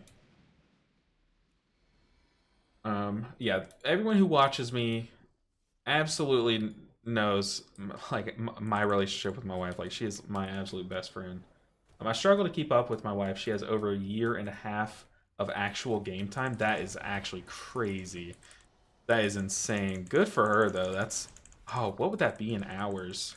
24 times like 540? That is crazy. That is crazy. I can't even do that math. But yeah, you shouldn't never. I think that's another thing though. I know this is what you meant, Proton Star, but that is one thing that I see a lot of new players do is they try to compare themselves to established players. And I don't think that's ever good in gaming unless you're trying to push like the top of the top end or just push to certain milestones. I just think people compare themselves to others too much, in my opinion, and I think it can get unhealthy. As long as you keep it in a healthy way, like maybe you're just like trying to out-heal a guildie, that's totally fine. But like, I know some people are like, man, I'll never be as good as like, I don't know, like Dratnos or like an established player, and it's like, yeah, that's maybe you could be and given enough time and practice, but like for now don't worry about being better than those people, you know, like they have more hours on you. But I know that's not the point you were trying to make. I just like it kind of segued from the okay guys, close your eyes. Okay, if you watched me in season 1 and season 2, you know that this jump puzzle is so easy for me. I'm so good at it. Okay, y'all can open your eyes now. I never actually hold on, keep them closed. I never fail that jump puzzle. It's never even a struggle for me. I'm pretty sure I need to go around this way. I don't think I can. Okay. Don't pull, don't pull, don't pull, don't pull. Yeah, the jump puzzle, piece of cake. Piece of cake. Never even worried.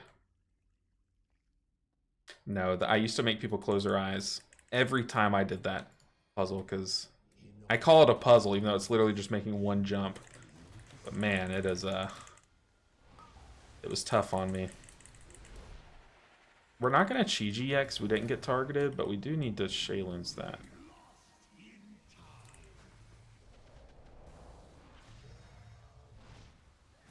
I think they Blessing of Freedom to their self. That's why all three disappeared pretty quickly. We definitely need to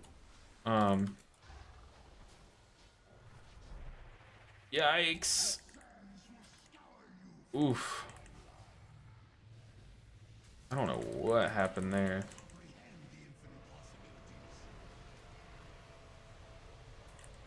Maybe I should just rip Chi-Ji there on that second one.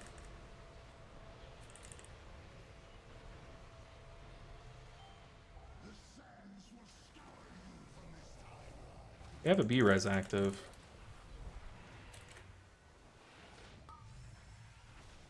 Okay, yeah, it attempted to apply it to me, but I had Chi-Ji rolling. Chi-Ji, for those that don't know, there's probably someone in here that does not know this, but Chi-Ji makes you immune to movement impairing effects. It's that, like, that bottom line in the tooltip when you read Chi-Ji. And that has, like, a lot of serious, like, use cases.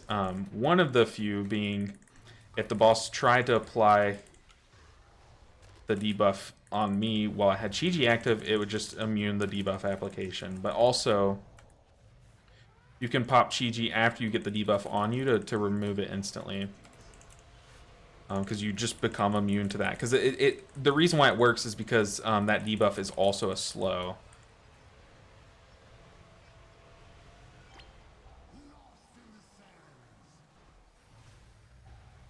We're just gonna life kick in that guy.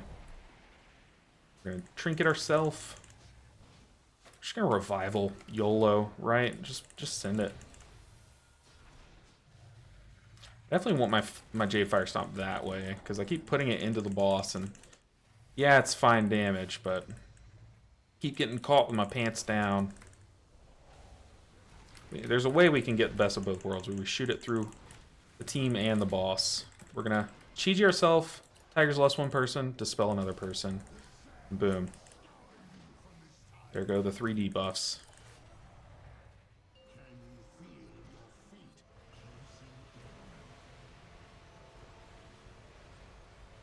I don't know why, but every time he says, "Can you feel the whatever he says? Can you feel your fate closing in?" It just reminds me of, is it a SpongeBob episode where he says like, "Can you feel it, Mr. Krabs?" Is that a thing, or am I thinking of iCarly when? Sorry, just sometimes I just yap. You guys know this, but am I thinking of iCarly? Oh Lord, oh Lord! I had both defensives up. I should have popped it, and I had to fuse magic up. That was really bad. But there's like the Neville Peppermint episode. If sorry, I'm bringing something out of the bag here. Like some of you guys probably don't even know what I'm talking about. But see, we're gonna diffuse magic it, dispel that guy. He's like, "You're gonna rue it," or does he say, "You feel it, Carly Shay," or something? I don't know. What's the add-on for your health and mana bar? It's a weak aura that I made. Hey, we got our third necklace of the tier. That is kind of unreal. But the add-on, this whole little clump of stuff is just a weak aura. And it's available for download, Ryan. You guys can get it. I'll post a link to my Discord. I have a channel there that's just called My UI. And it kind of just outlines a lot of things that I use. But let me post it in YouTube chat really quick. But just if you join my Discord and then go into the My UI channel, it's just my standard weak aura package, basically. All right, as if the chat isn't visible for those people. Yeah, that's kind of just how it goes in Pugs. I haven't pushed a single key this week, and it's mostly similar situations. And I don't have the time to waste hoping for a good group. Yeah, luckily, like at the start of the season, you can kind of rely on everyone, like all the veteran players coming back. You know, like it is a little bit better. Oh, let's try to get into a 10. The first boss is gonna clap us if we get into this, but LB, is content creation your day job, if I may ask? Yes. I am forcing it to be, basically, to the point where like I'm making no money, but I'm happy as can be. But yes, we're doing this full time, and that's why you see videos like every other day, if not every day, but also streaming 3 days a week at least. And I shouldn't say at least because I did take last week off, but that's every single waking moment. Like every moment that I'm awake, I am at least thinking about making some form of content or what I can do. Making a graphic, like I've learned how to Photoshop and edit videos and stuff. Like editing videos takes up a lot of time. Making graphics for the recent videos, I'm putting in extra time to make the quality high, and part of that is making a graphic for each like talking point that I'm doing. Um, but yes, there's no way that I could be cranking out this much content without doing it full time. Pugs have really been a struggle since LFG was implemented. Tanks that run forward while the healer dies, etc., etc. It seems to always be around 2 out of 10 runs are okay, unless you bring your own group. An issue no one has really sorted out to resolve. Yeah, I mean, I think a way to kind of resolve it would be to compensate for pugs. So like if you're trying to pug, you have to understand you won't be able to do like plus 29s. You have to kind of settle with being able to do plus 26s, you know. Um yeah, that kind of thing. Okay. I really want to get like A10 done. At least. We just gotta get into one. We could go back and do our Ruby Life pools. But yeah, let's just go and list it. Um I loved that. I don't know where the tank is. Gets cleaved. There he is. Yeah. Yeah, that was yeah. That's one way to find out. Is just swivel around an enemy, and wherever you get cleaved is where the tank is. Me personally, I think that Blizzard loses a lot of players because it's a bit hard for some people to learn class and execute it perfectly. So many people wants to min max. You know, if they struggle, they leave the game. Yeah, there is a lot to learn up front about a class. So yeah, there's definitely truth in that. But yeah, do we take this duo? Hunter Paladin duo? I'm kind of just like worried about the tank. I want to take people that can like help with the tank. Like warriors can help with tank stay alive, right? With health boost. Um, Paladins do the same. We'll take the paladin. Oh, it canceled my group. What server do you play on, LB? This character's on Zul'jin. My LBN character is Zul'jin. But a lot of my alts sit on Bleeding Hollow. That's just where I started. Um, let's see. Hoping the changes with War Within. Hoping the changes with War Within will really make a difference with Delvis? I don't know what that means. Me personally think that Blizzard lose a lot of people. Yeah, there's a wall that you have to cross when you first start the game. That's kind of true with every game. Like if you try to play a MOBA right now, you'd be so behind. You'd have to get into one that just came out, like Gigantic or Predecessor. You know. We have Lust taken care of, right? Ooh, a Shadow Priest. We haven't seen one of those yet. We'll take it. What percent haste? Oh, let me catch up though. That's exactly what I wanted to type just now, LB. In the old days, you couldn't just leave. Oh, when I was talking about like how groups were formed and stuff. What percent haste? You avoiding it after and on 35% at the moment, but just need to actually get gear this season still. Yeah, it's really hard to kind of aim for certain substats early on in the season as you're just collecting gear, so you just equip what you get. But in Mythic Plus, the numbers are a bit different than in rating. I think in Mythic Plus, I would aim for like 30 haste, and then as much verse as possible if I'm trying to push high keys, and then just dump the rest in crit. Like 30, 30. If you can get to 30 verse, that's pretty good. Like really solid. But I would try to get at least to 30% haste. Just get to until you get diminishing returns. It's probably just safe.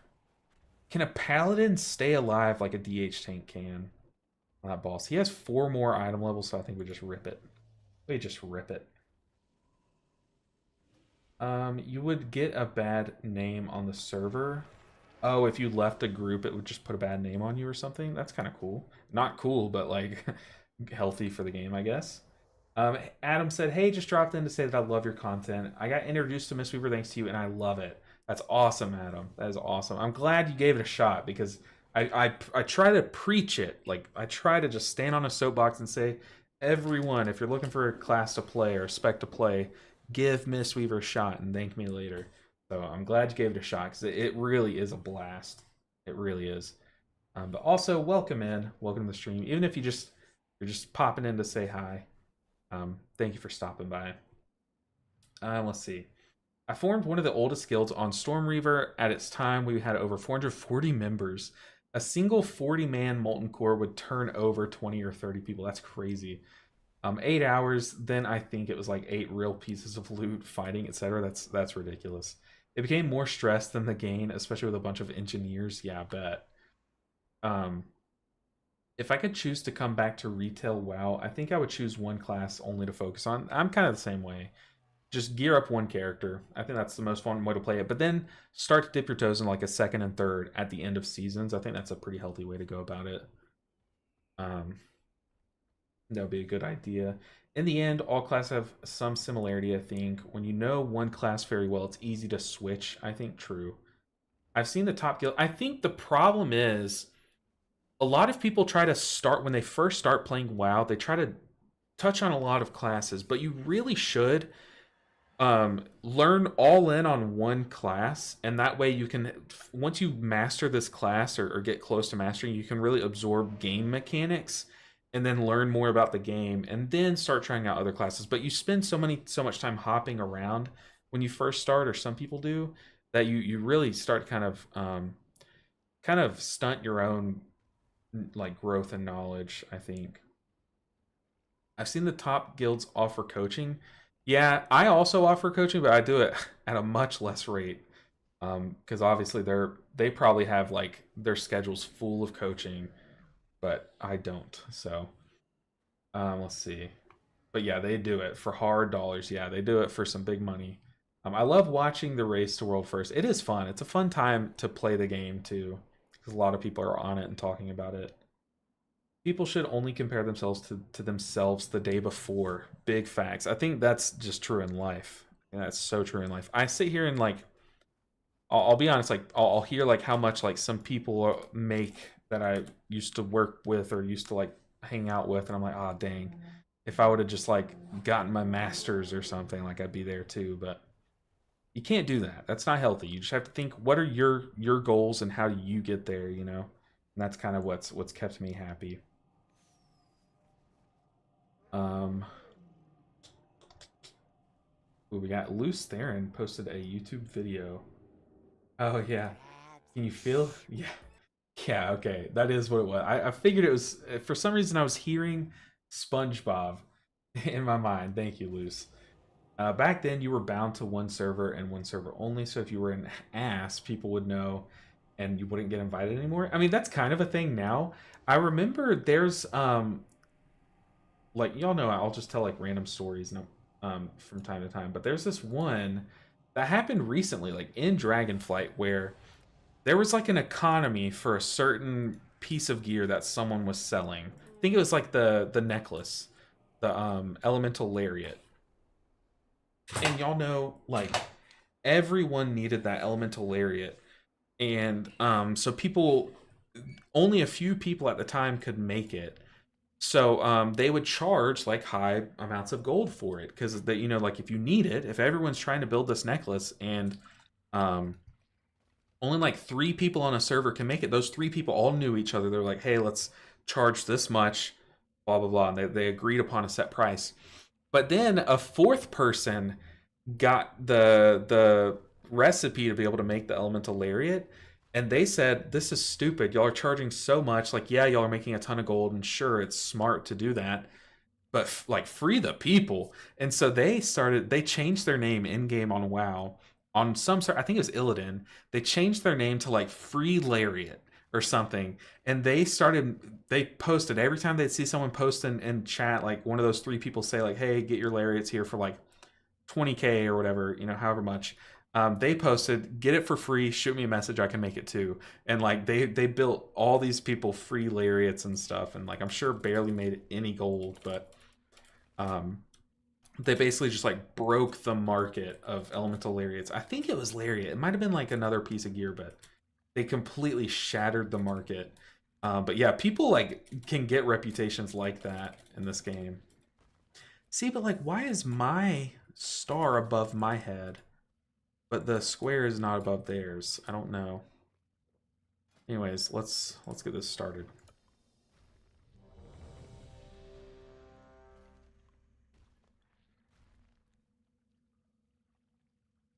But yeah, if you're just a rude person and like just like join a key and just leave it or trash a key, eventually you'll build up a reputation, I'm sure. But I guess you could always just if people aren't inviting you into groups, you could just like swap characters, I guess. It's because your player profile. I have to look at it because it definitely is making it harder to play the game. Long and robust history in WoW of market woes, underground mining, etc. Lich King. Yeah, there's so much to. Also, that's kind of like a downside to starting in Shadowlands. Like, I just don't know all these fun stories. Like, I remember the first time that I heard about the whole like pandemic thing. Not like the actual mechanic of pandemic and WoW, but the whole. I'm sure you guys know what I'm talking about. Where someone got like one of their pets got the boss's debuff on them, and they just took it into Orgrimmar and killed everyone. Like, the first time I heard about that, I was like, whoa, that's so cool. Like, WoW is so deep. Because that is so interesting. That is, like, so cool. And the fact that, like, colleges study it, too, is, like, it's so crazy. Alright, this dungeon literally comes down to if our tank can survive the third boss. And I'm going to do a better job of pocket healing him during that phase, but we do just need him to stay alive. That's literally what it comes down to. We did also get a group that has another B-res for him, and we also have some solid off healing from our priest and paladin. So we can get like a fat lay on hands on the tank if we need it, or Vampiric Embrace can kind of come in clutch on the tank move phase.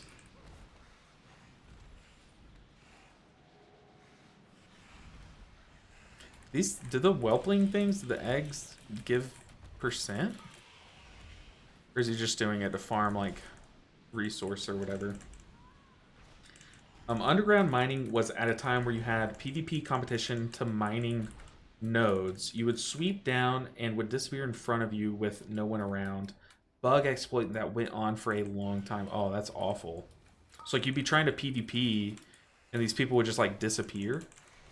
Because they could, like, mine underground and stuff. That is ridiculous. It is crazy, too, to think... Oh, no. Oh, no, I pulled. It is crazy to think, like, how much stuff, like, makes it into the game that shouldn't, you know? This is bad. This is pretty bad. We gotta bring a piece, so...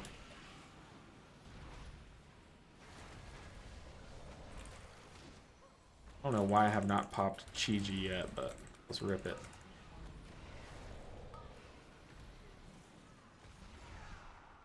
I'm glad I Chi-Ji'd then because it was able to hit the or catch the damage before it happened from the tectonic slam. That thing does big damage.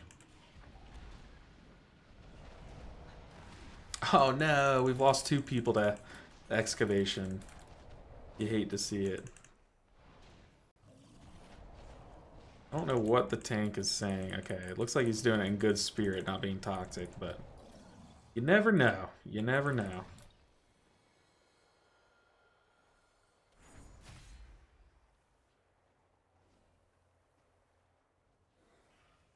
So far, I'll be honest, I have high hopes for this group.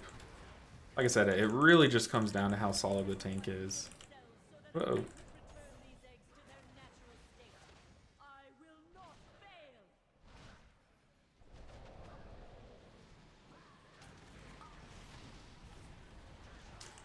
Bryce said at 7 on both. Oh, I'm sorry, I missed a message. How do you feel about the tuning of some of the bosses so far? It's definitely, you can definitely feel it this early in the season. how like some bosses are definitely way more difficult on Tyrannical, but that's kind of how it always is. There are always like some bosses that are just like nightmares on Tyrannical weeks and stuff. But yeah, you can definitely, I definitely think there is some tuning that's going to happen. Um, for example, I keep talking about it, but the second boss here just nukes tanks, and I feel like that's going to get taken down a bit. For example, the last boss of AV Shreds. If you don't kill the shards in time, it definitely trucks you. But if you kill it in time, I haven't really had trouble with that boss in particular. I've had more trouble with the first boss. That's not true. I actually wiped in a +2 Azure Vault on the oh no, the last boss. Now that I'm saying it. But yeah, there definitely is some bosses that are harder, or there definitely are some bosses that are harder. Another is the chains and damage of the second Fireball Storm, or the last boss of Neltharis. The last boss of Neltharis I actually find a lot easier this season than I did in its OG season. I used to hate that boss, but now I'm pretty sure one of the changes they did to that dungeon was they made the correct me if I'm wrong, but they made the tantrum, the little pitching fit thing that the boss does while the chains are out. They made it a single target damage instead of AoE like it used to be. Oh god, we're losing someone. It's going to be the paladin. No way. Okay, we saved him.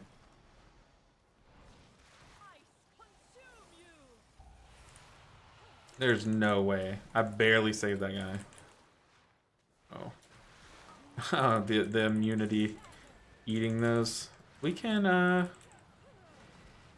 Chiji this.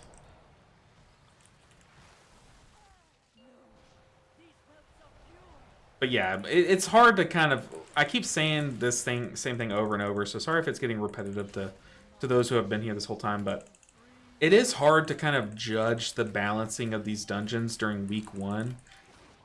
Because we're bound for a lot of weeks of changes, and you know, it's hard to get things right the first time, and they might have, but also like there are so many small tuning things that are happening right now. Like our gear is so lower than it's gonna be in the long run and stuff. We can Shayloons here.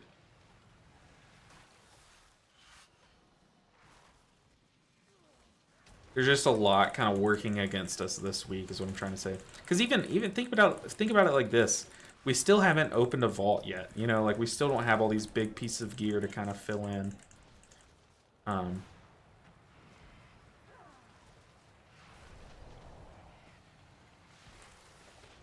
Yeah, some bosses are definitely designed to be harder than others to get through. Let's see. Oh, and also, yeah, eventually we're all going to have a Fire Axe trinket, basically, and whatever other trinkets are help us survive more. So I think the game is tuned for that time. Let's see. Yeah, they give like 0.5% or something small. Oh, the little percentage things. And frustrating, they were flying under the map. That's ridiculous. There's so much of the game in terms of content. It's one of its strengths, and it can be a weakness. Yeah, true. The first boss on Azure Vault on Tyrannical hits like a truck. Yeah, I definitely have been one shot twice in a key already. On a +2, I got one shot by the first boss. It hurts. It does so much damage. I don't. Now that I'm thinking about it, though, I don't think we were breaking all the shards, though. Is probably why it was one-shotting. But still, it scales up so much if you don't break those. Whew.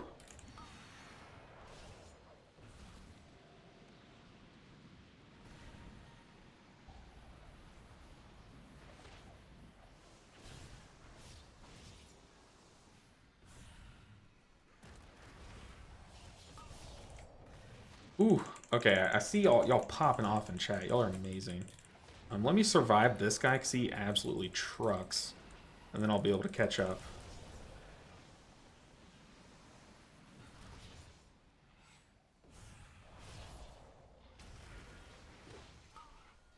Ah, Thunderdraw hurts. Let's see. Yeah, that... Oh, God. Here we go.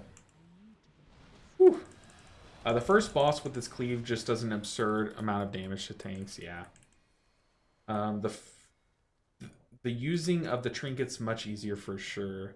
Yeah, I definitely think like right now, if you look at even my trinkets, I know it's like looking at one person's trinkets, but my trinkets are so bad for Mythic Plus.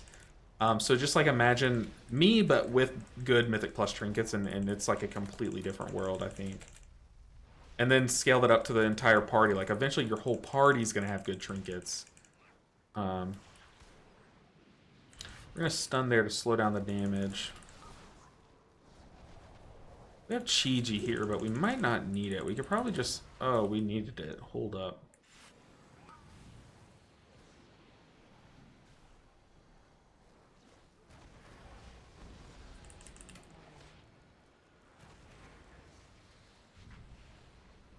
Glad I diffused magic because I took a smack to the face.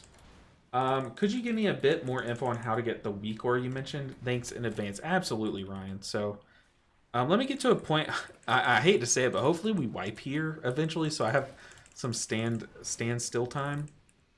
But if you click on the link that I posted, and I can post it again in just a second, you'll join my Discord. But my Discord has a couple different channels, and one of those channels is called My UI, and the whole purpose of it is there's just a bunch of links to a bunch of different things that I use in my interface, and one of those links will take you to a download of this weak aura, and I'll show you how to get it from like step 1 after this dungeon.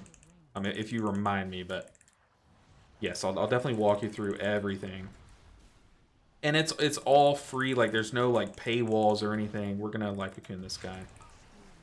There's nothing. The only thing keeping you from doing it is just joining the Discord, and that's free, and everything's free. I know some people do put weak ores behind like a paywall and stuff, but I don't.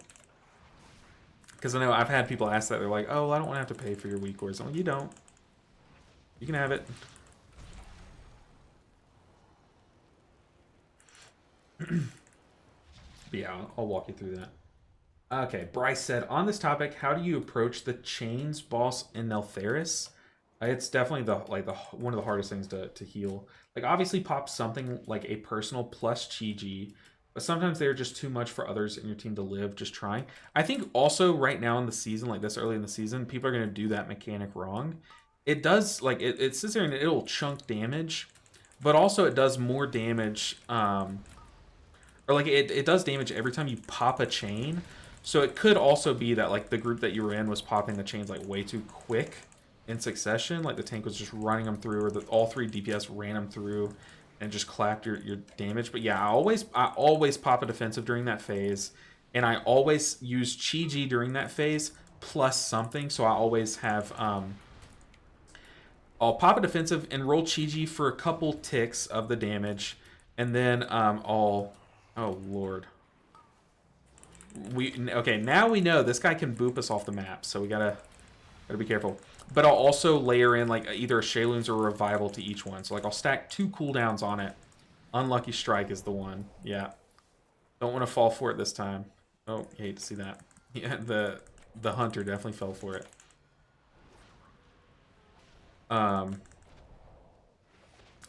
So yeah, I'll let a few. I'll do Chi-Ji until people get to like take a few more ticks. Like the damage will slowly start to overwhelm Chi-Ji. Oh my goodness, that hurts. And then I'll just rip a Shayloons. I don't think we should be pulling in this guy alive, if I'm being honest.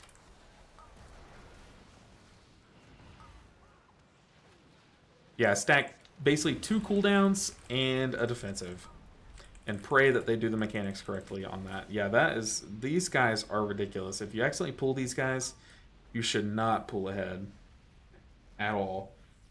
For others of your team to live. Also, one thing that you see me do is the reason why I mentioned in my 1-minute guide, I mentioned Life Cocoon as a cooldown. Like, yes, it's not an AoE cooldown, but one thing that I've learned in playing WoW and like pushing higher end keys is like a lot of mechanics are designed to put a lot of AoE pressure on the healer, and in a lot of fights those AoE pressure moments are stacked closely so that it really challenges you as a healer. But so a lot of ways to answer it is like, hey, just have Shayluns for this, have Chi-Ji for it, have Shayluns, have Chi-Ji. But sometimes they're stacked in quicker succession to where you don't have Shayluns for every other one. Or, I'm sorry, you don't have Chi-Ji for every other one, but you do have Shayluns for every other one. So you can do like a mini Renewing Mist ramp to kind of act as a cooldown. It's kind of like a mini Shayluns gift. So what I mean by that is you double Renewing Mist, and then you Thunder Focus Tea your Rising Sun Kick. So that puts 4 Renewing Mist out. Okay, I couldn't Rising Sun Kick again, but you see I got 3 out, and then if I Rising Sun Kick again, there's a 4th one out. And then you can pick the 5th target that did not get one of those 4 Renewing Mists to just cleave Vivifies into. Or you can do, you can use like single target protection as a way to, not as a cooldown, but as a way to turn an AoE mechanic into a single target healing mechanic. For example, in Azure, or in Algathar Academy, Veximus, the boss that has the mechanic Mana Bombs that puts 3 debuffs on, like, or a debuff on 3 different people. It, you know, at its face value, that is a mechanic where you need to spot heal 3 people at once, but that's, you know, in a lot of cases that's harder to do than it is to say, like, yeah, you can just spot heal 3 people at once, but some people's kits aren't really designed for that, or sometimes you're caught with your pants down, you don't have a way to do that. So what you can do is you can pop a defensive on yourself to make yourself take a lot less damage, need a lot less spot healing. Put Life Cocoon on a second person, and then now all you need is a Renewing Mist on yourself plus that defensive, and a and all you need to do is now spot heal 1 person. So this is brutal. Oh, this is already so bad. We just wipe? Yeah, Tank's just wiping. But yeah. Hey, what's up, Kane? But yeah, I trying to turn an AoE ability into isolating it down to a single target ability is something that is a way that you can get better at the game, or it's like a skill you can learn, is turning AoE mechanics into single target or less AoE, like hitting less targets. And part of that is, like, for example, if you're playing Disc Priest, putting Paints Up on 2 of the people, and then, or putting Paints Up on 1 of the people, and then popping a defensive yourself, and then now all of a sudden you can penance the 3rd guy for the single target, and now it's not a 3 target healing scenario. It's like it's a single target scenario, and a light healing required on the other 2 people. So I don't know. You'll see me do that a lot. Eventually, I'm gonna be posting a lot more gameplay, and you'll see me do that a lot on Halls of Infusion. We're gonna stand right here to bait Boulder. Okay. You'll see me do that a lot in Halls of Infusion on the 3rd boss. Sometimes I just try to, if I have Chi-Ji coming off cooldown in, like, you know, 20 seconds, and I need to, like, buy time or whatever, you'll see me just pop a defensive, Life Cocoon 1 person, and then just slam Vivifies into a 3rd, like the other DPS, and just try to extend the time that I need between my cooldowns. Sorry, I'm trying to finish this thought while also kill this boss efficiently. That was such a bad drop, though. I think we're going to stand, like, right here. Oh, no. Man, people just do not understand this fight. We have so much space. Pull the boss, like, out here.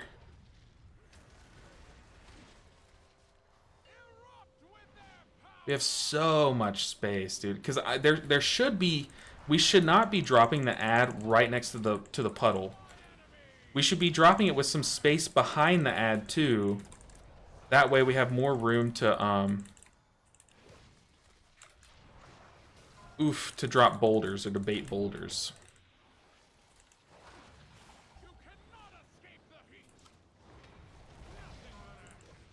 Yikes. Should not have revivaled there. Yeah, we need a lot. We have all this room. We're like pinning ourselves in this corner here. dropping the ad right next to where he was, and you see there it just clipped. Oh my god, this person's saying GG. You definitely need to pull the boss further there. I don't. God, people are so pissy in this dungeon. It kills me. Anyways, do you find yourself forcing Shaylin gift usage at times just so it doesn't sit at 10 stacks for minutes at a time? Or do you just sit on it? I try my hardest to combat like big AoE slams with Shayluns like at all times. So rarely you'll see me sitting at 10 stacks for a long amount of time, but I don't force it. Like I don't just send a Shayluns into like a full health team ever. If people are like at 80%, yeah, I'll rip it. Like give me that, you know? But no, like I don't just send it into full health people.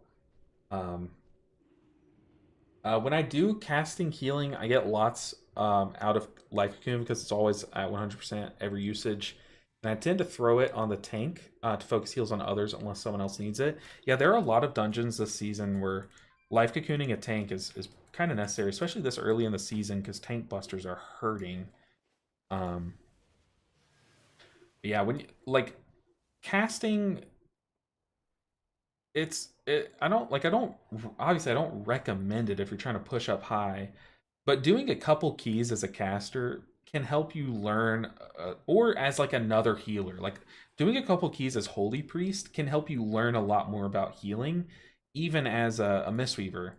Because Holy Priests, they have such a fat shock heal, like such a massive single target spot heal, that it can help you learn like how to isolate 3 target healing scenarios down to 1 target healing scenarios. Because if you use Holy Word Serenity on 2 people, now all you need to do is just spam flash heal into 1 person, kind of thing. So same with caster monk, you're always spot healing people basically. So it can help you learn a bit more about healing, although it's not like you'll just miss out on a lot of value you could get not doing that. In my mind, Mistweaver is the master triage healer, so you're always doing things like what you're talking about with healing multiple people and using CDs at a time to smooth things out. Yeah, oh, absolutely. Especially because one thing, like I've been thinking these past few days, how am I going to extend my 1 minute guide out to like a more fleshed out guide, and what are different points I'm going to touch on? And one of the things that I really am going to emphasize is, yes, we are fist like weavers as people call us, but this isn't our whole rotation. People think it's just spinning crane kick on a Phalanx, that's it. No, like the spells you cast that aren't punches and kicks are even more valuable than the ones you aren't casting. Like maintaining your renewing mists means that your Vivify is gonna, every time you spend a global on Vivify, it's gonna get so much more value if you're on top of your renewing mists. And then that can save you from having to pop a like a cooldown or life cocooning someone to something that's stupid, like a nonsense mechanic. And you know, like it can save you in the long run. Um, nice Mistweaver player. Yeah, I'm one of the few left this season, I feel like. Do you have any of the new tier pieces yet? I don't. I have not done any rating. However, Kane, I do have a pair of pants that if I need to, I can trade in. I can catalyze. I was fist weaving and casting up at 23s effectively. It's just needing to understand the synergies within the kit. Yeah, and that's one thing is like I don't. I've never recommended that you solely play one, you know, play style or the other. But I think like there's so many synergies in the kit that it can help you to kind of like just try out the other one in lower level keys just to kind of familiarize yourself. I think that's true with every spec. I think every spec you should dip into lower keys and practice the basics every now and then. Hey, what's up, Eric? Bro, good afternoon. I'm Brazilian and really enjoy your videos. One question: when my monk rotates the heron, he ends up touching his foot to the ground, and I don't know what to do to make the kick. Stay straight without touching his feet to the ground. Ooh. Okay, let me try to dissect that. So when my monk rotates the heron, so I know heron is like a crane. Is this what you're talking about? So when he's doing a spinning crank kick, he's not touching the ground? Is that what you're talking about? I really enjoy your videos. I appreciate that. When my monk rotates the heron, so are you talking about like your Chiji rotation? He ends up touching his foot to the ground. And I don't know what to do to make the kick. To make the kick stay straight without touching his feet to the ground.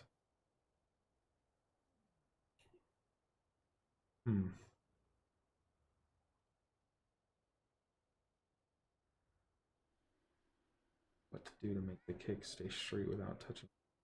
Are you talking about Jade Fire Stomp? Is this the one you're talking about? Like you don't know how to make this straight? It's always random. It always has this one same piece, but then it'll have like it'll like branch out in different ways depending on, it's just random. If that's what you're talking about. I'm glad to see Mistweaver get love this patch. I got tired of WoW sitting on Mistweaver players. Yeah, me too. Me too. I love Mistweaver, and I think kick crane. Mine doesn't turn straight. It touches the ground. This one.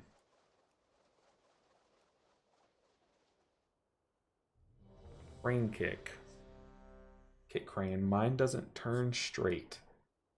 It touches the ground. It could be, maybe you're talking about like, it could be because of what race you are, because I'm a Tauren, so I'm like tall, you know. But if you're playing like a Volpera,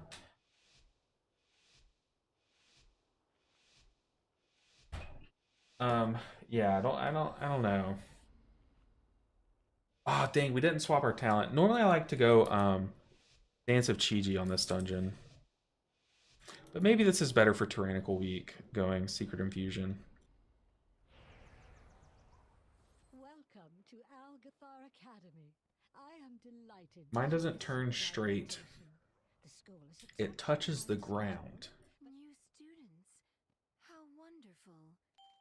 It has been quite I don't some know. time since the academy. I don't know. I wish if you clip it, like take a video of it and send me a video on Discord. Oh, speaking of Discord, I forgot to.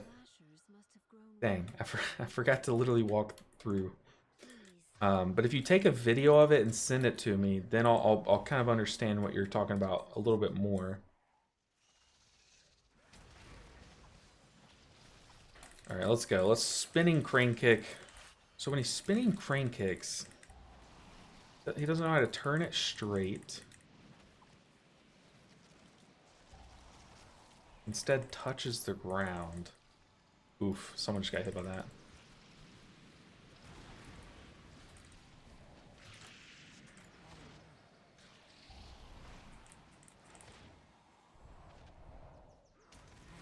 Is this a riddle? Oh, hey, I mean, it could be. No, I think it's just, I'm acting like it's a riddle now that, now I'm like, let me think.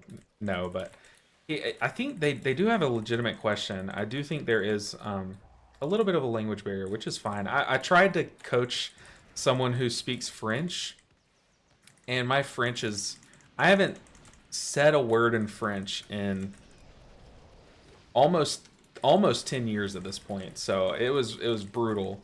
So I definitely had to use Google Translate, and that definitely did help. But also they spoke a little bit of English, but there's language barriers, especially in games like this that are universal. And they did say they were Brazilian, but I do want to help them. So if anyone kind of knows what they're struggling with, or can help me dissect it, maybe we can work together to help them out. What is going on? How are people taking so much damage? Okay. Clockwise.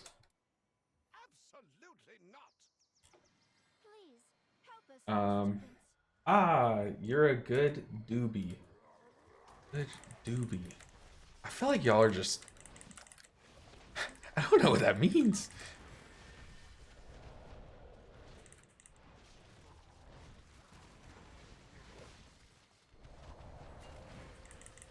Clockwise. Tornado's kind of in the way. You love to see it. You love to see it. The week 1 experience. What do we do? We wiping? We're wiping. I think we wipe. Yeah, I think we wipe.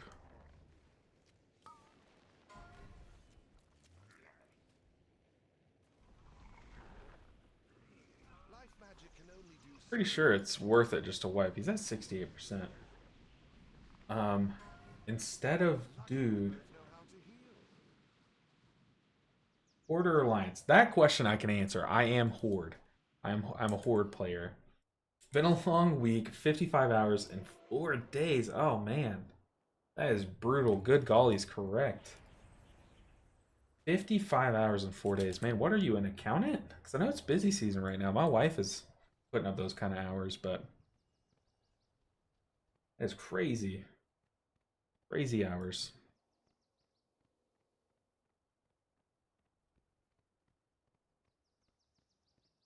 Don't confuse the old man. People will die in the dungeon. Oh, yeah. Hey, Marley. Those deaths were not my fault. But yeah, definitely making me look at chat has been proven to be dangerous. Okay, we're going to go in without a food buff, though. Horde or Alliance, thank God. Oh, no. I don't want to start back this Horde vs. Alliance turf war, but when I first started playing the game, my friend was like, hey, yeah, just play Horde. Everyone plays Horde. So, that is where we're at. The tornadoes are spawning on our left, which is a little tragic, because that's the direction we're trying to go for Germinate.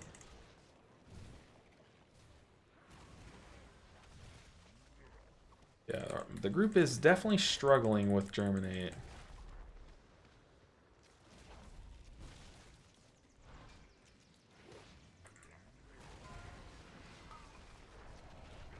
We definitely still want to be stacked on the tank. Oh, the tank died? How does the tank die there?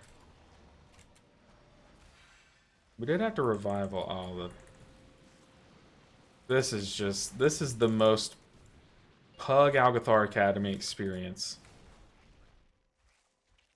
This is ridiculous. Okay, reading Eric's message from before, I'm thinking maybe he's spinning crane kicking and missing interrupts during it. Missing interrupts during it. Is that what he's saying? Oh my god. Oh, brother. People dying to Germinate. The tank gets clapped. Clobbered. Missing interrupts during it. I don't know, but I think he's like touching the ground during it. My rotate monks. When my monk rotates. He ends up touching his foot to the ground. I don't know what to do to make the kick stay straight without touching his feet to the ground. I think he's saying when he's spinning crane kicks and he goes back to Jade firing, or when he's spinning crane kicks and he Chi-G's, oh, how to make him stop spinning crane kicking. I don't know, because Heron makes me think he's talking about the crane. Don't know. We playing with friends or randos? Absolutely randos. Man, if oh man. I don't know. I see the keys are going, well, look, I can only control so much, you know, I can only do so much healing, and if people get hit by one-shot mechanics, that is on them. How many alts do you have? Up to 70? A great question. Let me get into it. Let me get into a group first, and then oh, joining the Discord. Joining the Discord. Let me answer that first. So for whoever was asking earlier, once you join the Discord, there is a channel in my Discord called My UI. And if you click on this, you'll see a bunch of different download things. But if you scroll up, you'll see my most up-to-date UI interface thing is this. So you click on this, you get taken to the website that it takes you to, and you come here, and it's gonna have this. This is like a long string that is my UI basically. If you copy the import string, you click copy here, You can close out. You come back into the game. You open up weak auras. Sorry, it's going to take a second. And then you need to import what you just copied. So if I click import, I paste that long string of text that I just copied, and then it'll say like import. You click import, and then boom, you have my UI.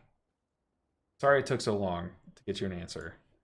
But yeah, you just go to my UI channel in Discord, and you'll have everything. I have every hero, I have every class done except for Rogue, Warrior, and Demon Hunter. And then beyond that, I think my Hunter is still not 70, and I think my Warlock is still not 70. No. Warlock is no. One of those is, but Mage is not 70. Okay. Or if he means he doesn't know which way his character's looking for directing spells during spinning crane kick. Yeah, I guess if he's holding down his mouse button, then he could be turning himself around, but as long as you're not holding down left click, you can't really turn your camera without turning your whole character, right?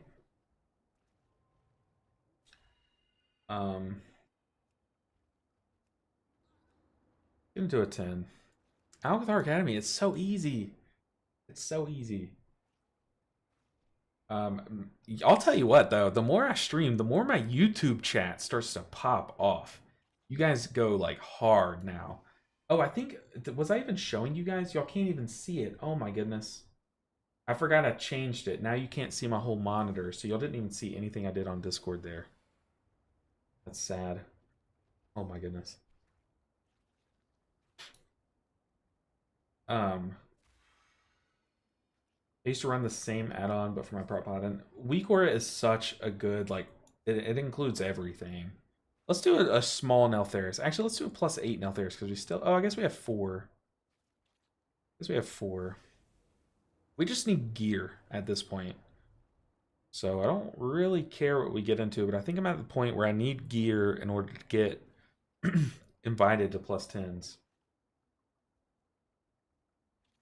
I learned a long time ago that right click turn for everything. It makes everything 100% easier. Yeah. Same. Maybe we can do a 10 knockcode. Done an 8. Really wasn't hard. Gotta be better about our stacks, which I do need to make a weak aura. Tracking my stacks a lot better. I need to make a weak aura about that, which I need to like start taking notes on things I need to add. But I have quite a few alts Proton Star that are up to 70. I just love how clean it looks. Yeah, you can make it look however you want, but I'm happy with mine. It has all the information I need. I think if I were to change something, I think I would move Spearhand. I would swap Spearhand Strike and Leg Sweep. I think Spearhand Strike, since it's a lower cooldown, it needs to be bigger, more prominent. And I think having both of my AoE CCs side by side would be better. Also, Transcendence Transfer, it's helpful to have access to it like in front and center on the screen in rating, but in Mythic Plus, it really doesn't matter that much. Stacks of what? Stacks of what? What did I say, Bryce? Short-term memory loss. Stacks of what? What was I saying?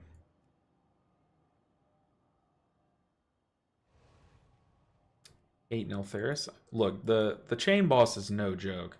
The bosses in Neltharis really hurt. The hammer boss, like the forge boss, and the chain boss are both really difficult. So like you'll see me struggle a bit, I'm sure.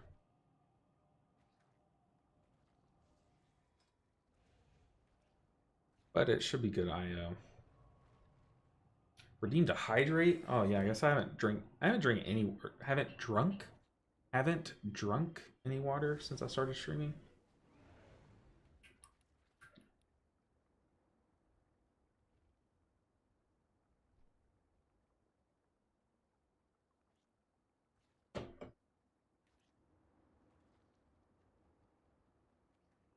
But yeah, I feel like at this point, I don't know how many of you guys are watching on YouTube and how many are watching on Twitch. But I feel like I'm becoming more of a YouTube streamer just because of how much the YouTube stream like pops off nowadays. I mean, y'all are awesome. Y'all are really awesome. And I think that's so unique because like every other streamer you watch, they have and most days my Twitch chat is more active than my YouTube chat, but I feel like every now and then I'll have a day like today where YouTube chat is just going crazy and like y'all are awesome. I was watching on YouTube earlier, now I'm over here, and that's the thing too is I like now streaming on both because people do that. Dano, people do that. YouTube in general seems to be increasing. Yeah, but I do think part of that is because YouTube's doing like a lot of things in the background to kind of try to make their streaming better. They're trying to compete with Twitch more. Um, so yeah, that might also have something to do with it. But I don't know how good it is like for a streamer to stream on both, especially a small streamer, because I guess it is splitting my viewership in a way, and that can be bad for small streamers because if you look at my Twitch viewership, it is lower on Twitch than it used to be, but my overall viewership is higher. So it's like I guess if you're someone who's on Twitch looking for a new streamer to watch, I guess it would be better for me to just be streaming on Twitch, but that's I don't know. I don't I just want to show as many people as possible the ways of Mistweaver Monk. As long as y'all are happy, I'm happy. So, yeah. Twitch keeps passing daft policies. Yeah, I feel like ever since I was in college, which at this point has been, almost 5 years, it's dude, Twitch, it's like I don't know what they do, but they're trying to implode. I figure on my next playthrough, I'm going to level max and then run the story. I missed out on so many transmogs. Yeah, I think I'm excited to level. I have 3 characters that I don't have to level 70, and I am so excited to run them through Pandaria. That's gonna be so much fun. I haven't watched anything about the Pandaria leveling. I know a lot of YouTubers have leveled characters or like shown you what it's like. I haven't watched anything about that or about War Within. I have not watched a single YouTuber video about that. However, I did stop in to say hey to Bowser. Bowser the Healer, they're another YouTuber and streamer. I stopped in their chat to say hey, and they were playing the War Within Alpha, and that's how I found out the alpha was released to other content creators. It was a gut punch. That's okay. Let's look at this route.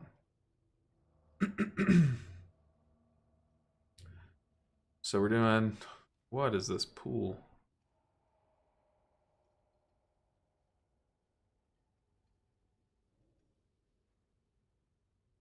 This route is scuffed because he's saying he's pulling the overseer because he's a pad. Okay, we're pulling Lahar first. Gotta watch out for that. Dispel the tank. Flame Phoenixes can be stunned. We're gonna have to, for this first pull, it looks like we're gonna have to watch the hunters. The hunters and heal the hunters. But it shouldn't be too bad. We have Dance of Chi-Ji. Interesting. I must have accidentally equipped it before that Algathar. Panda Mistweaver all day. Yeah, one of my biggest regrets is that I didn't start playing WoW before Pandaria, because I love going back and just flying through that zone and just like, doing old quests and stuff. But it's kind of pointless. But now that we can level there and it's going to be good, I think that's going to be awesome. Jerry Bear said, hello, hope your runs are going well. For the most part, they have been, but we have been kind of plagued with like tanks dying to tank busters and then leaving. Like, okay, I don't know what you want me to do, but yeah, they're going well. We're having fun. It's been such a good Friday. Everyone in chat's been so nice and talkative, which I always say like having a talkative chat is like it makes me happy as a streamer because I don't know, it's nice having people to talk to. But I'm pretty sure did his route say that we're going right first? I know we're doing this pool first, but this isn't this like an outdated route? Is it on me? It's on the mage. Does the frontal go through walls? Let's find out the hard way.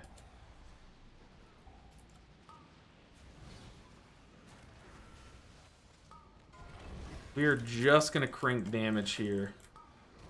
We have an Envelop Mist on the tank. We're gonna rip it when they're all stunned. The Chi Harmony. I'm sorry, the Zen Pulse. Okay, now that stuff's dead, we're going to pop Chi-Ji for the spot healing of the leaps. The hunters, they have leaps. He got hit by Binding Spear. That's tragic. It's a stun though, I'm pretty sure, so I can't.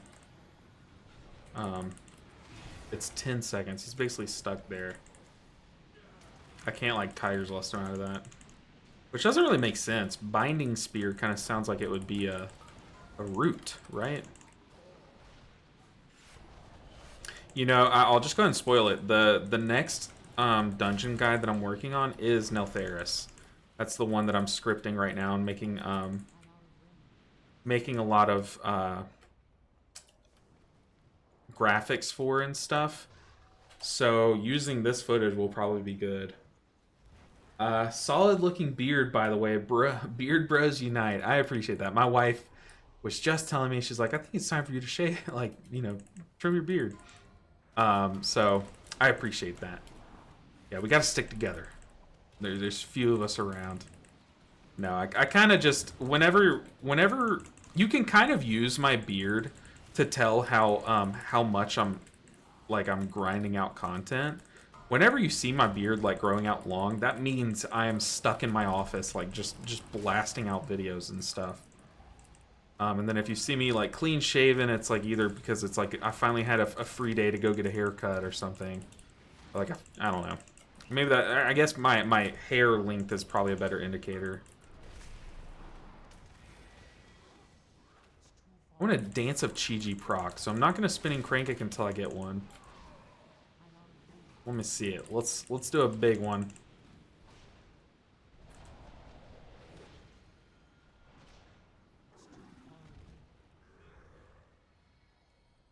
Yeah, these packs really hurt. The Thaumaturge, that little Conflagrate, and the Hunter's Jump, their little leap thing. Those things really hurt on Fortified Weeks. But on Tyrannical Weeks, I can sit here and talk to chat as they go off and be totally fine. I'm not going to pop a defensive. Instead, I'm just going to... Since I'm the only one taking damage, all of my Ancient Teachings healing was funneling into me. So I was just going to spot heal there.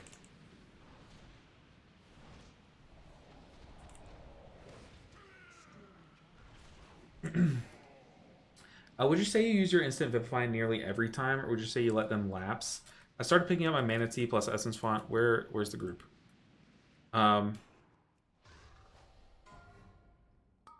Instant Vivify usage made my base level healing good. Yeah, I use them close to as often as possible. I wouldn't say I use every single one, because on some pools, like why would I pop it right now? You know, like everyone's full. But whenever someone takes damage and I have the Vivify available... Ooh, watch this spinning crank kick. Bam, 44k per tick. But whenever I have it available and someone has taken damage, I do use it. Like right here, I use it. Because they're getting channeled into. But I don't just, like right now, I don't just rip it for fun. But anytime that... If anyone has taken any amount of damage and I have that available, especially if I have a good renewing spread... or renewing mist spread like I just did, I'll use the instant Vivify, because it's high value. The more renewing mist you have out, this first one we don't need a defensive. We do want to kind of watch where we're baiting the boss though.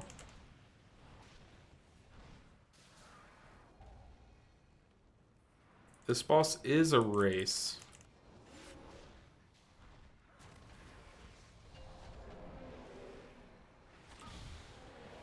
It's like the first big slam of that, you don't really need to use a cooldown. You can just have a good Vivify spread, or Vivify cleave, renewing mist spread, I should say, and use your free procs there.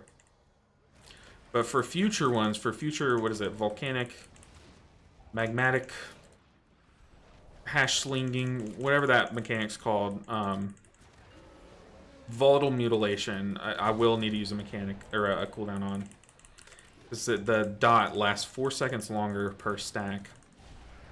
Whoa! It was a short dash. I don't know why I thought it was dashing further.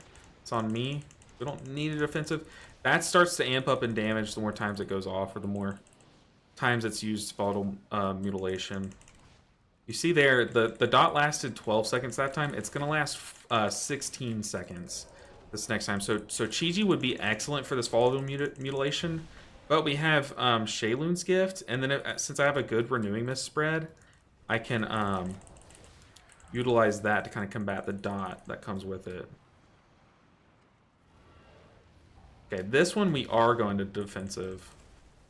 And then we're going to revival because we still have this dot ticking on us. And we have Chi-Ji for the next one. Which Chi-Ji's like our best tool. The dot's going to last 20 seconds, but the boss probably isn't even going to be alive for that long. We're going to pop Chi-Ji. I popped it like a hair late. So yeah, just to be safe. But yeah, stay tuned. My guide for Neltharis is... It will be my next video made, and I've already started on all the graphics for it, and then from there I can like turn those graphics into a guide or into a script, and then from there we'll be chilling. But the Neltharis healing guide is next on my docket. Jeremiah Bello said, Neltharis, where we met outside yesterday. Hey, Jeremiah is don't tell me Dark Heels? Dark Heels?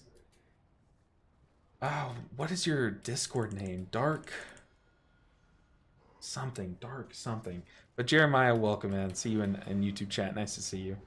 But yes, for those who are wondering, I saw someone wave at me in game, and I saw it was I think you were on your monk, but it was something heals, and I was like, oh, I bet they either just see a fellow Mistweaver monk, or they probably have seen my videos. So I waved back at them, and then I saw on Discord I had a message, hey, are you outside Neltharis right now? Pretty cool. I guess Azeroth is a small world, huh? Yes, where it all began. Yep, Dark Heels, yes. Good to see you in... I've seen you in all your forms now. Your YouTube, your in-game, and your Discord. Okay, here we are gonna pocket heal the... We have Life Cocoon for when the tank grabs the chain. But for now, we're just gonna coat with some hots.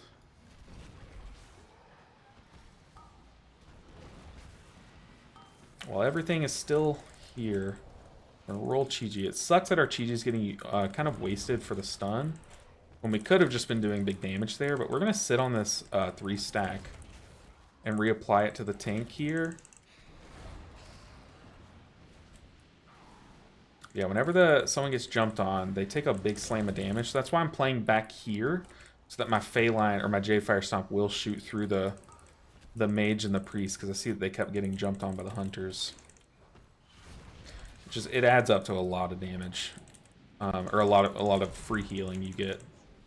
I guess I could just stand here and shoot, but when everything's alive, ooh, that's the second binding spear this guy's been hit by. That thing hurts. Okay, here we are gonna drink. I know I have full mana tea, but I kind of want that. Any bosses that that were notably harder to heal than you remember this season? This boss is as hard as I remember it being. This boss is very tough, but second boss of Ruby Life Pools has been giving me a lot of trouble just because of its tank damage. For sure.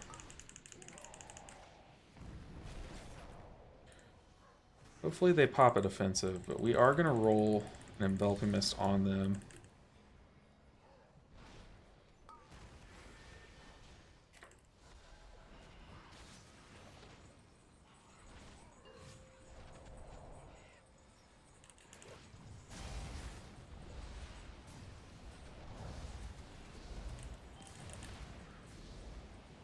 Go team, hurry! I'm running out! Nice. Yeah, this boss is no joke. That dot lasts so long, and I feel like people just don't... They sleep on that dot's damage. But man, it really adds up. I wouldn't have even blamed the the mage for ice blocking there. It's that much. During this downtime, I'm really trying to focus on my renewing mists. He has no defensives left. That is really bad. We have to remember to use our trinket for this next section.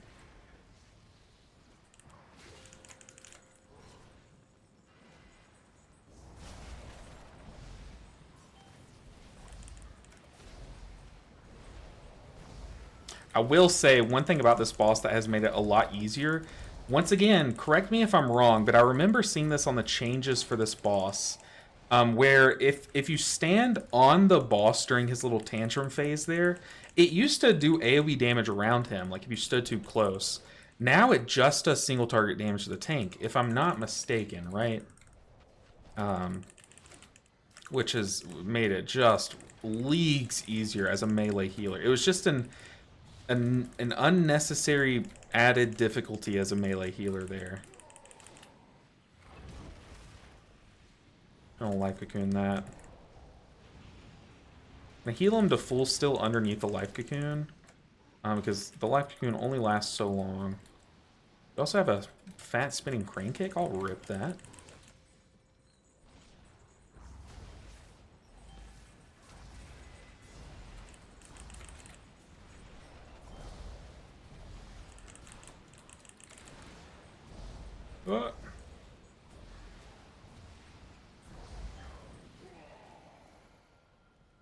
Easy peasy. Yeah, so for someone asking how I deal with that boss, I do that the same way every time. Pop a defensive, really pocket heal that person that gets hit by the dragon strike. Because you want them full health, like literally full health during the big AoE phase, or it's just you really can't keep up with healing that single target unless you have them coming into that phase full health, maybe even have an external rolling on them, like Life Cocoon or something. Okay, this pull is kind of scary. No one's really pulling a chain. Should I go grab it? Let's see. Oh, someone already grabbed it. Oops. I just Life Cocoon and defensive myself, expecting to have a chain. Yeah, commit Chi-Ji to every single one, because the cooldown just lines up if you pop it a little bit early to roll through the first few ticks of that phase. And then you have Shaylun's Gift for once Chi-Ji starts to fall off, or to kind of catch you back up if you start to get outpaced. But, ooh, the Paladin should not have pulled it while that low. Paladin, buddy, you gotta break it. Paladin, go. Okay. Whew. He dipped his toes in deadly territory. But I see y'all chatting it up. Do you ever PvP? I was big on 3v3s. I would like to, but it's just like I feel like there's so much that I try to do outside of PvP that I just don't have the time to learn PvP, if I'm being honest. But I do know I play a lot of other PvP games. Every other game that I play basically is PvP. Like I play Smite, which is a MOBA. I play Gigantic now that it's out again, which is kind of like a MOBA. It's kind of like MOBA mixed with Overwatch. I play Magic, which is a one-on-one card game. You know, like I play a lot of PvP stuff, but in WoW, I don't play PvP. This boss coming up seems to melt tanks. Didn't used to before. Yeah, it used to do larger AoE damage to anyone in melee, but now you do have to pay attention to your tank, but a little bit more than you used to.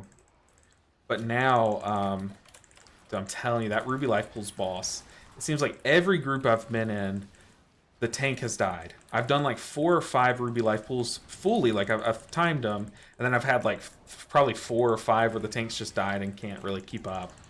And there have been groups, like I think if you go back and watch Wednesday's stream, we did a Ruby Life Pools, I think it was just like a +6. But, you know, then I was like 480, 88 gear item level. We did a +6 where I literally just pocket healed the tank the entire time and they still could not survive it. But I think they were new to the dungeon for sure. Oh, don't use Tiger's Lust on someone who picks up chains in the hallways. It makes them drop the chains, FYI. Ooh, I never knew that. That's actually a a weird tip. It's probably because the chain slows you, I'm guessing, and Tiger's Lust removes slow or snare effects basically. So that, I mean, it makes sense that that's how that works. Never knew that though. The bone splitter.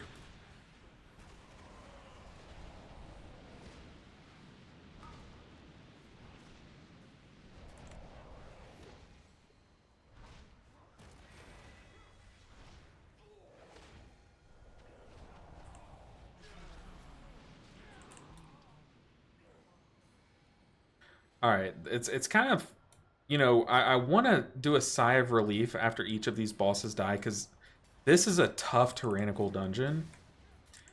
But really, it's like each one's just as hard as the last. This next boss, I've had groups wipe to left and right because people just get hit by swirlies or they don't know how to spread the swirlies correctly, and just like it's never, you're never through it, you know.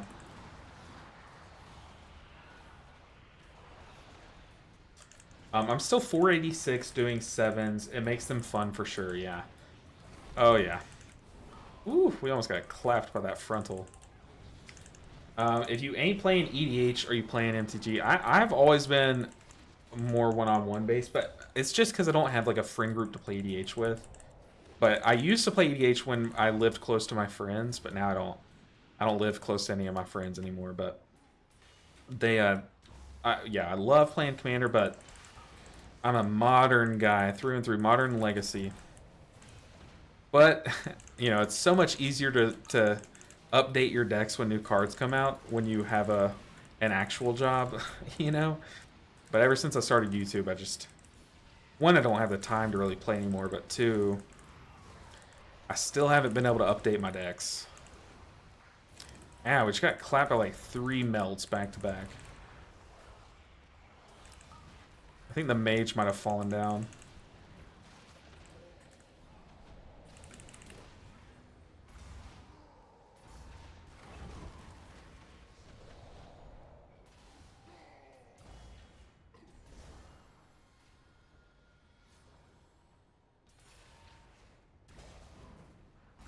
Smite 2's coming out soon. How do you feel about that?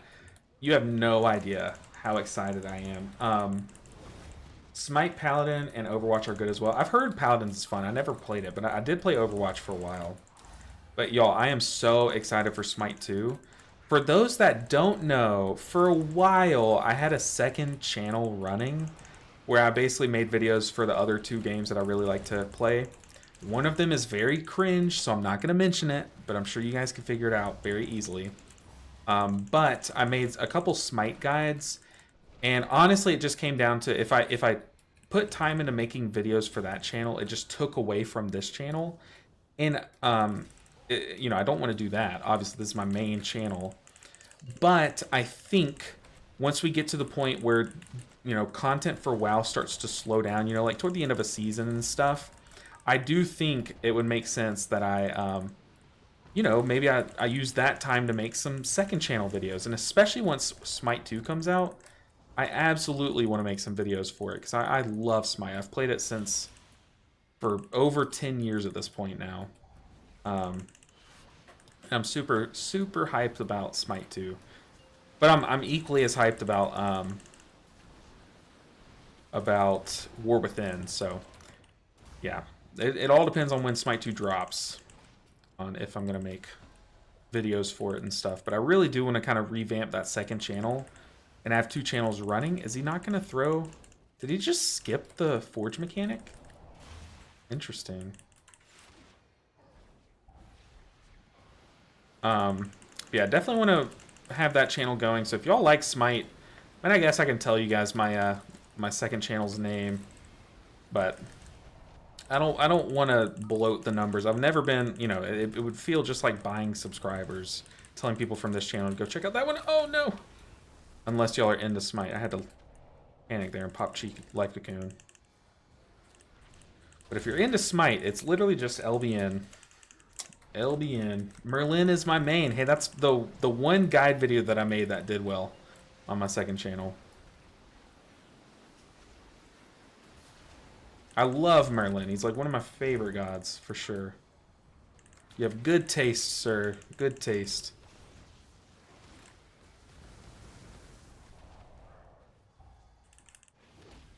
Let's trinket the mage. Nice.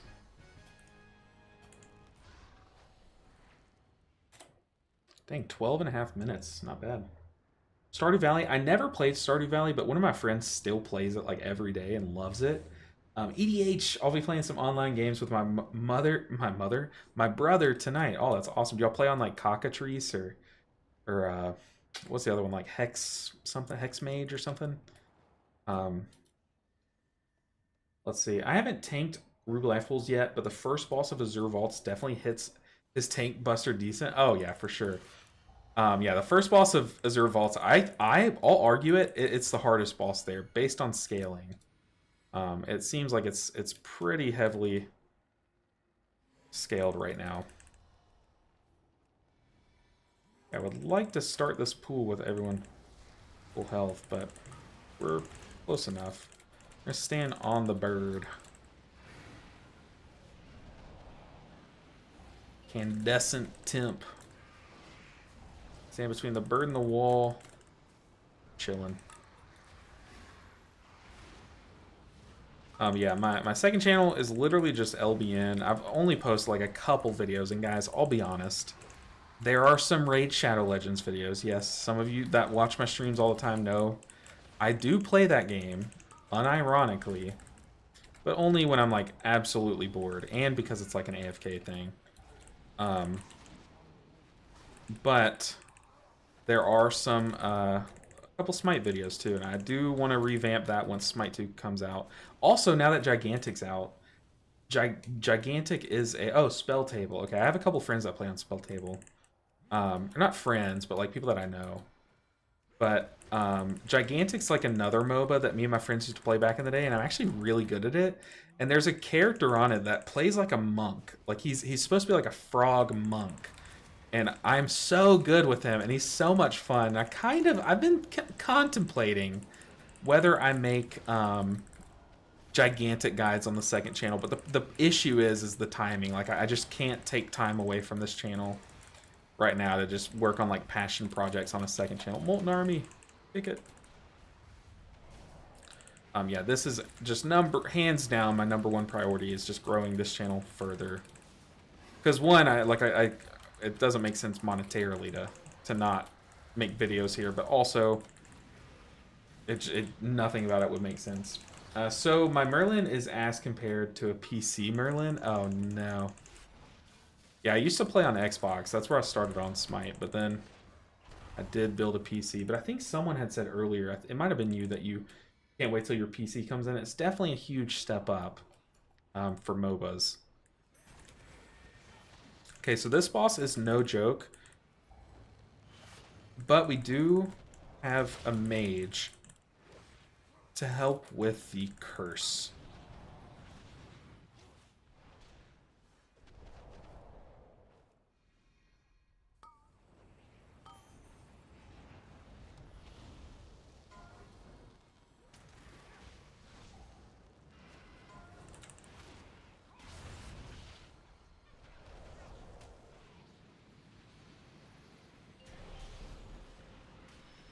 Oh no. Oh no. I couldn't see. All the particle effects starting to stack up. This boss has been a pug killer for you. Yeah, I think one thing that a lot of people don't understand is that this curse, lasts a long time. And you really don't want to pick up your gold or your trinket until, until you're close to his phase where you'll need it. You don't want to just sit here and be rotting before when your healer pops cooldowns. You want your rot to be hitting while the healer has cooldowns rolling, which we're going to go ahead and pop it offensive here. I do need to be careful about my own healing, though. But also, one thing that a lot of people don't know is that you can move while casting your trinket. The gold pile that you pick up. I remember I did not know that. I thought you had to stand still. And I was like, man, I just like, how do people survive during this phase and get their trinket off? Like, I'm like, how? That makes no sense. But now that I know you can, or not now, I've known it since like late in the season this thing was current content, but it definitely makes this fight different. Imagine doing this fight where you don't know you can cast your thing while moving. It's just way harder than it had to be.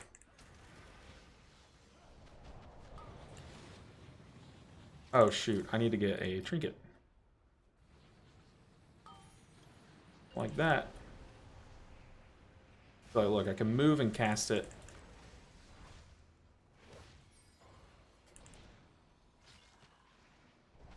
Die! Warlord Sarga. There we go. GG. 7 minutes left.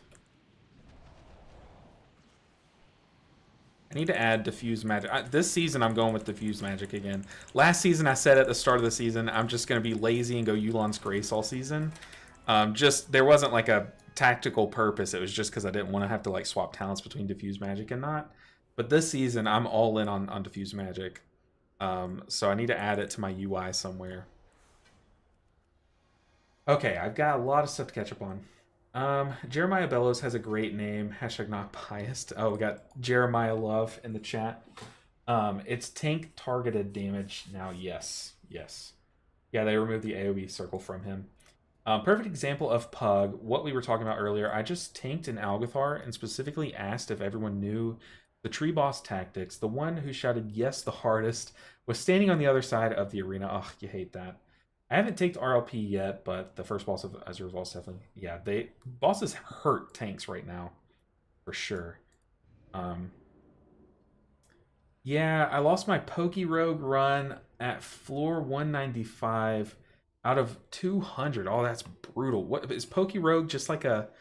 Is it kind of like in Pokemon Coliseum where you're going through the tower trying to get to level 50? You're just like killing...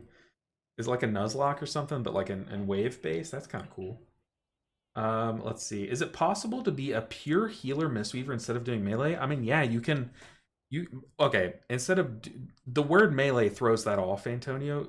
The game classifies you as a melee. So if there's ever a mechanic that picks a melee character to add a swirly to or something, no matter how far away you stand from the boss, maybe, I mean, you can probably range it. But no matter how far away, you're still coded in the game as a melee.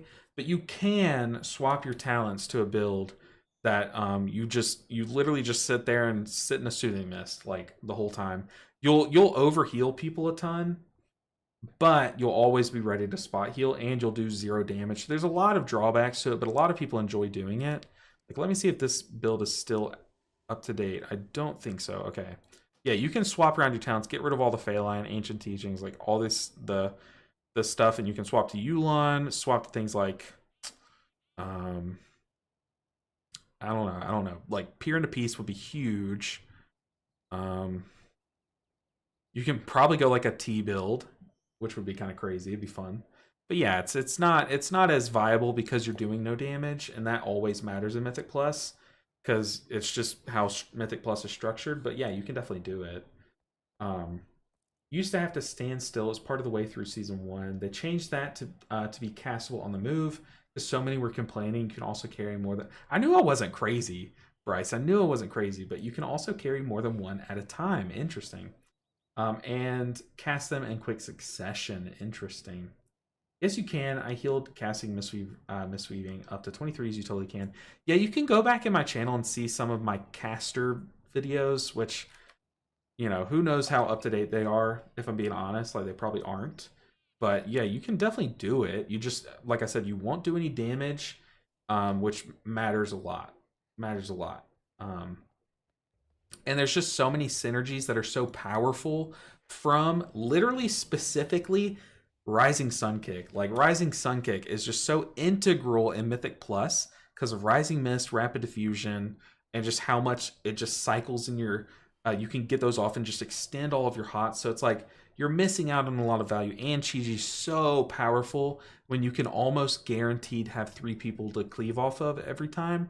So it's you're losing a lot of value and a lot of synergies, but you're also gaining some. It's not like the end of the world, but yeah, you definitely can. Unison, Peaceful Mending, and 4 Ts is super strong. It's definitely a lot of fun.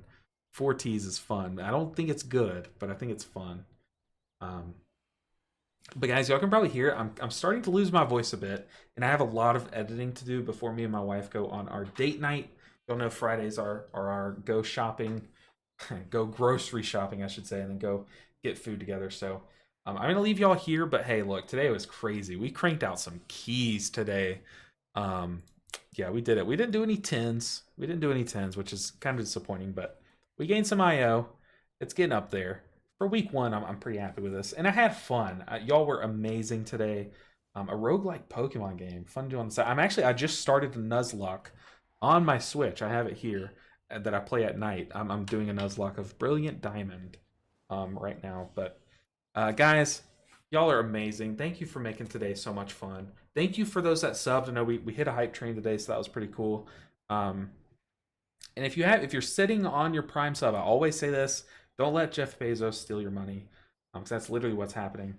Have fun on your date night. Happy wife, happy life. We all know about it. Even me as a wife. Have an awesome weekend, LB. Y'all have a great weekend as well, and stay tuned for YouTube. I'm going to be making my Neltheris guide video, and I'm going to go ahead and start on my Mistweaver Mythic Plus full in-depth guide. And then shortly after that will be the other 2 dungeons, or 3 dungeons, and then the raid guide coming all soon. But guys, thank you so much for today. Y'all are amazing. I'll see you on Monday stream. Stay tuned for that. Stay tuned in the Discord if you're not in there. I'll go ahead and put a link in chat so you can join up and hang out and know when I'm going live. But yeah, I'll see you guys on Monday. Enjoy your weekends. Hit me up on Discord if y'all have any questions. But yeah, we're gonna hit end stream. Actually, let's raid someone on Twitch really quick. So if you're on YouTube, hop over to Twitch and let's raid someone. Just give a small streamer some viewers. Let's do that. I don't know how to do that, to be honest, but for those that don't know, basically what a streamer gave me a chance one day and just said, hey, I'm gonna raid this small streamer, and that's why most of you guys are here. You don't know it, but that has influenced it. So this can like make or break someone's dream. So that's why we're gonna raid a channel. Just say hey in chat, give them a follow, and yeah, we're gonna do similar or smaller size, and we're gonna just join into. I don't know this person, but we're gonna give someone a shot. And once again, I love you all. Have a great weekend. Let's go raid a. Let's raid a. No. Plus keys with chat, then community normal raid. Let's raid Lord PDTV. Sure. Might as well. Let's do it. I'll see you guys on Monday. We'll start the raid.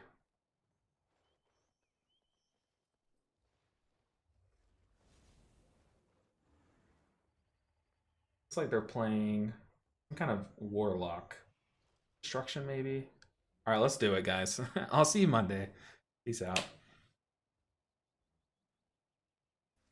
It still did pretty damn good.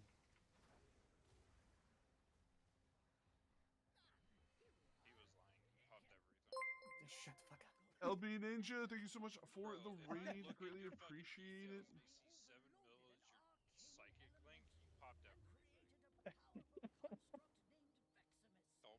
Thank you so much. Greatly appreciate it. Make sure you guys check them out. Also, welcome. I auto-checked the boss from stealth. Apologies.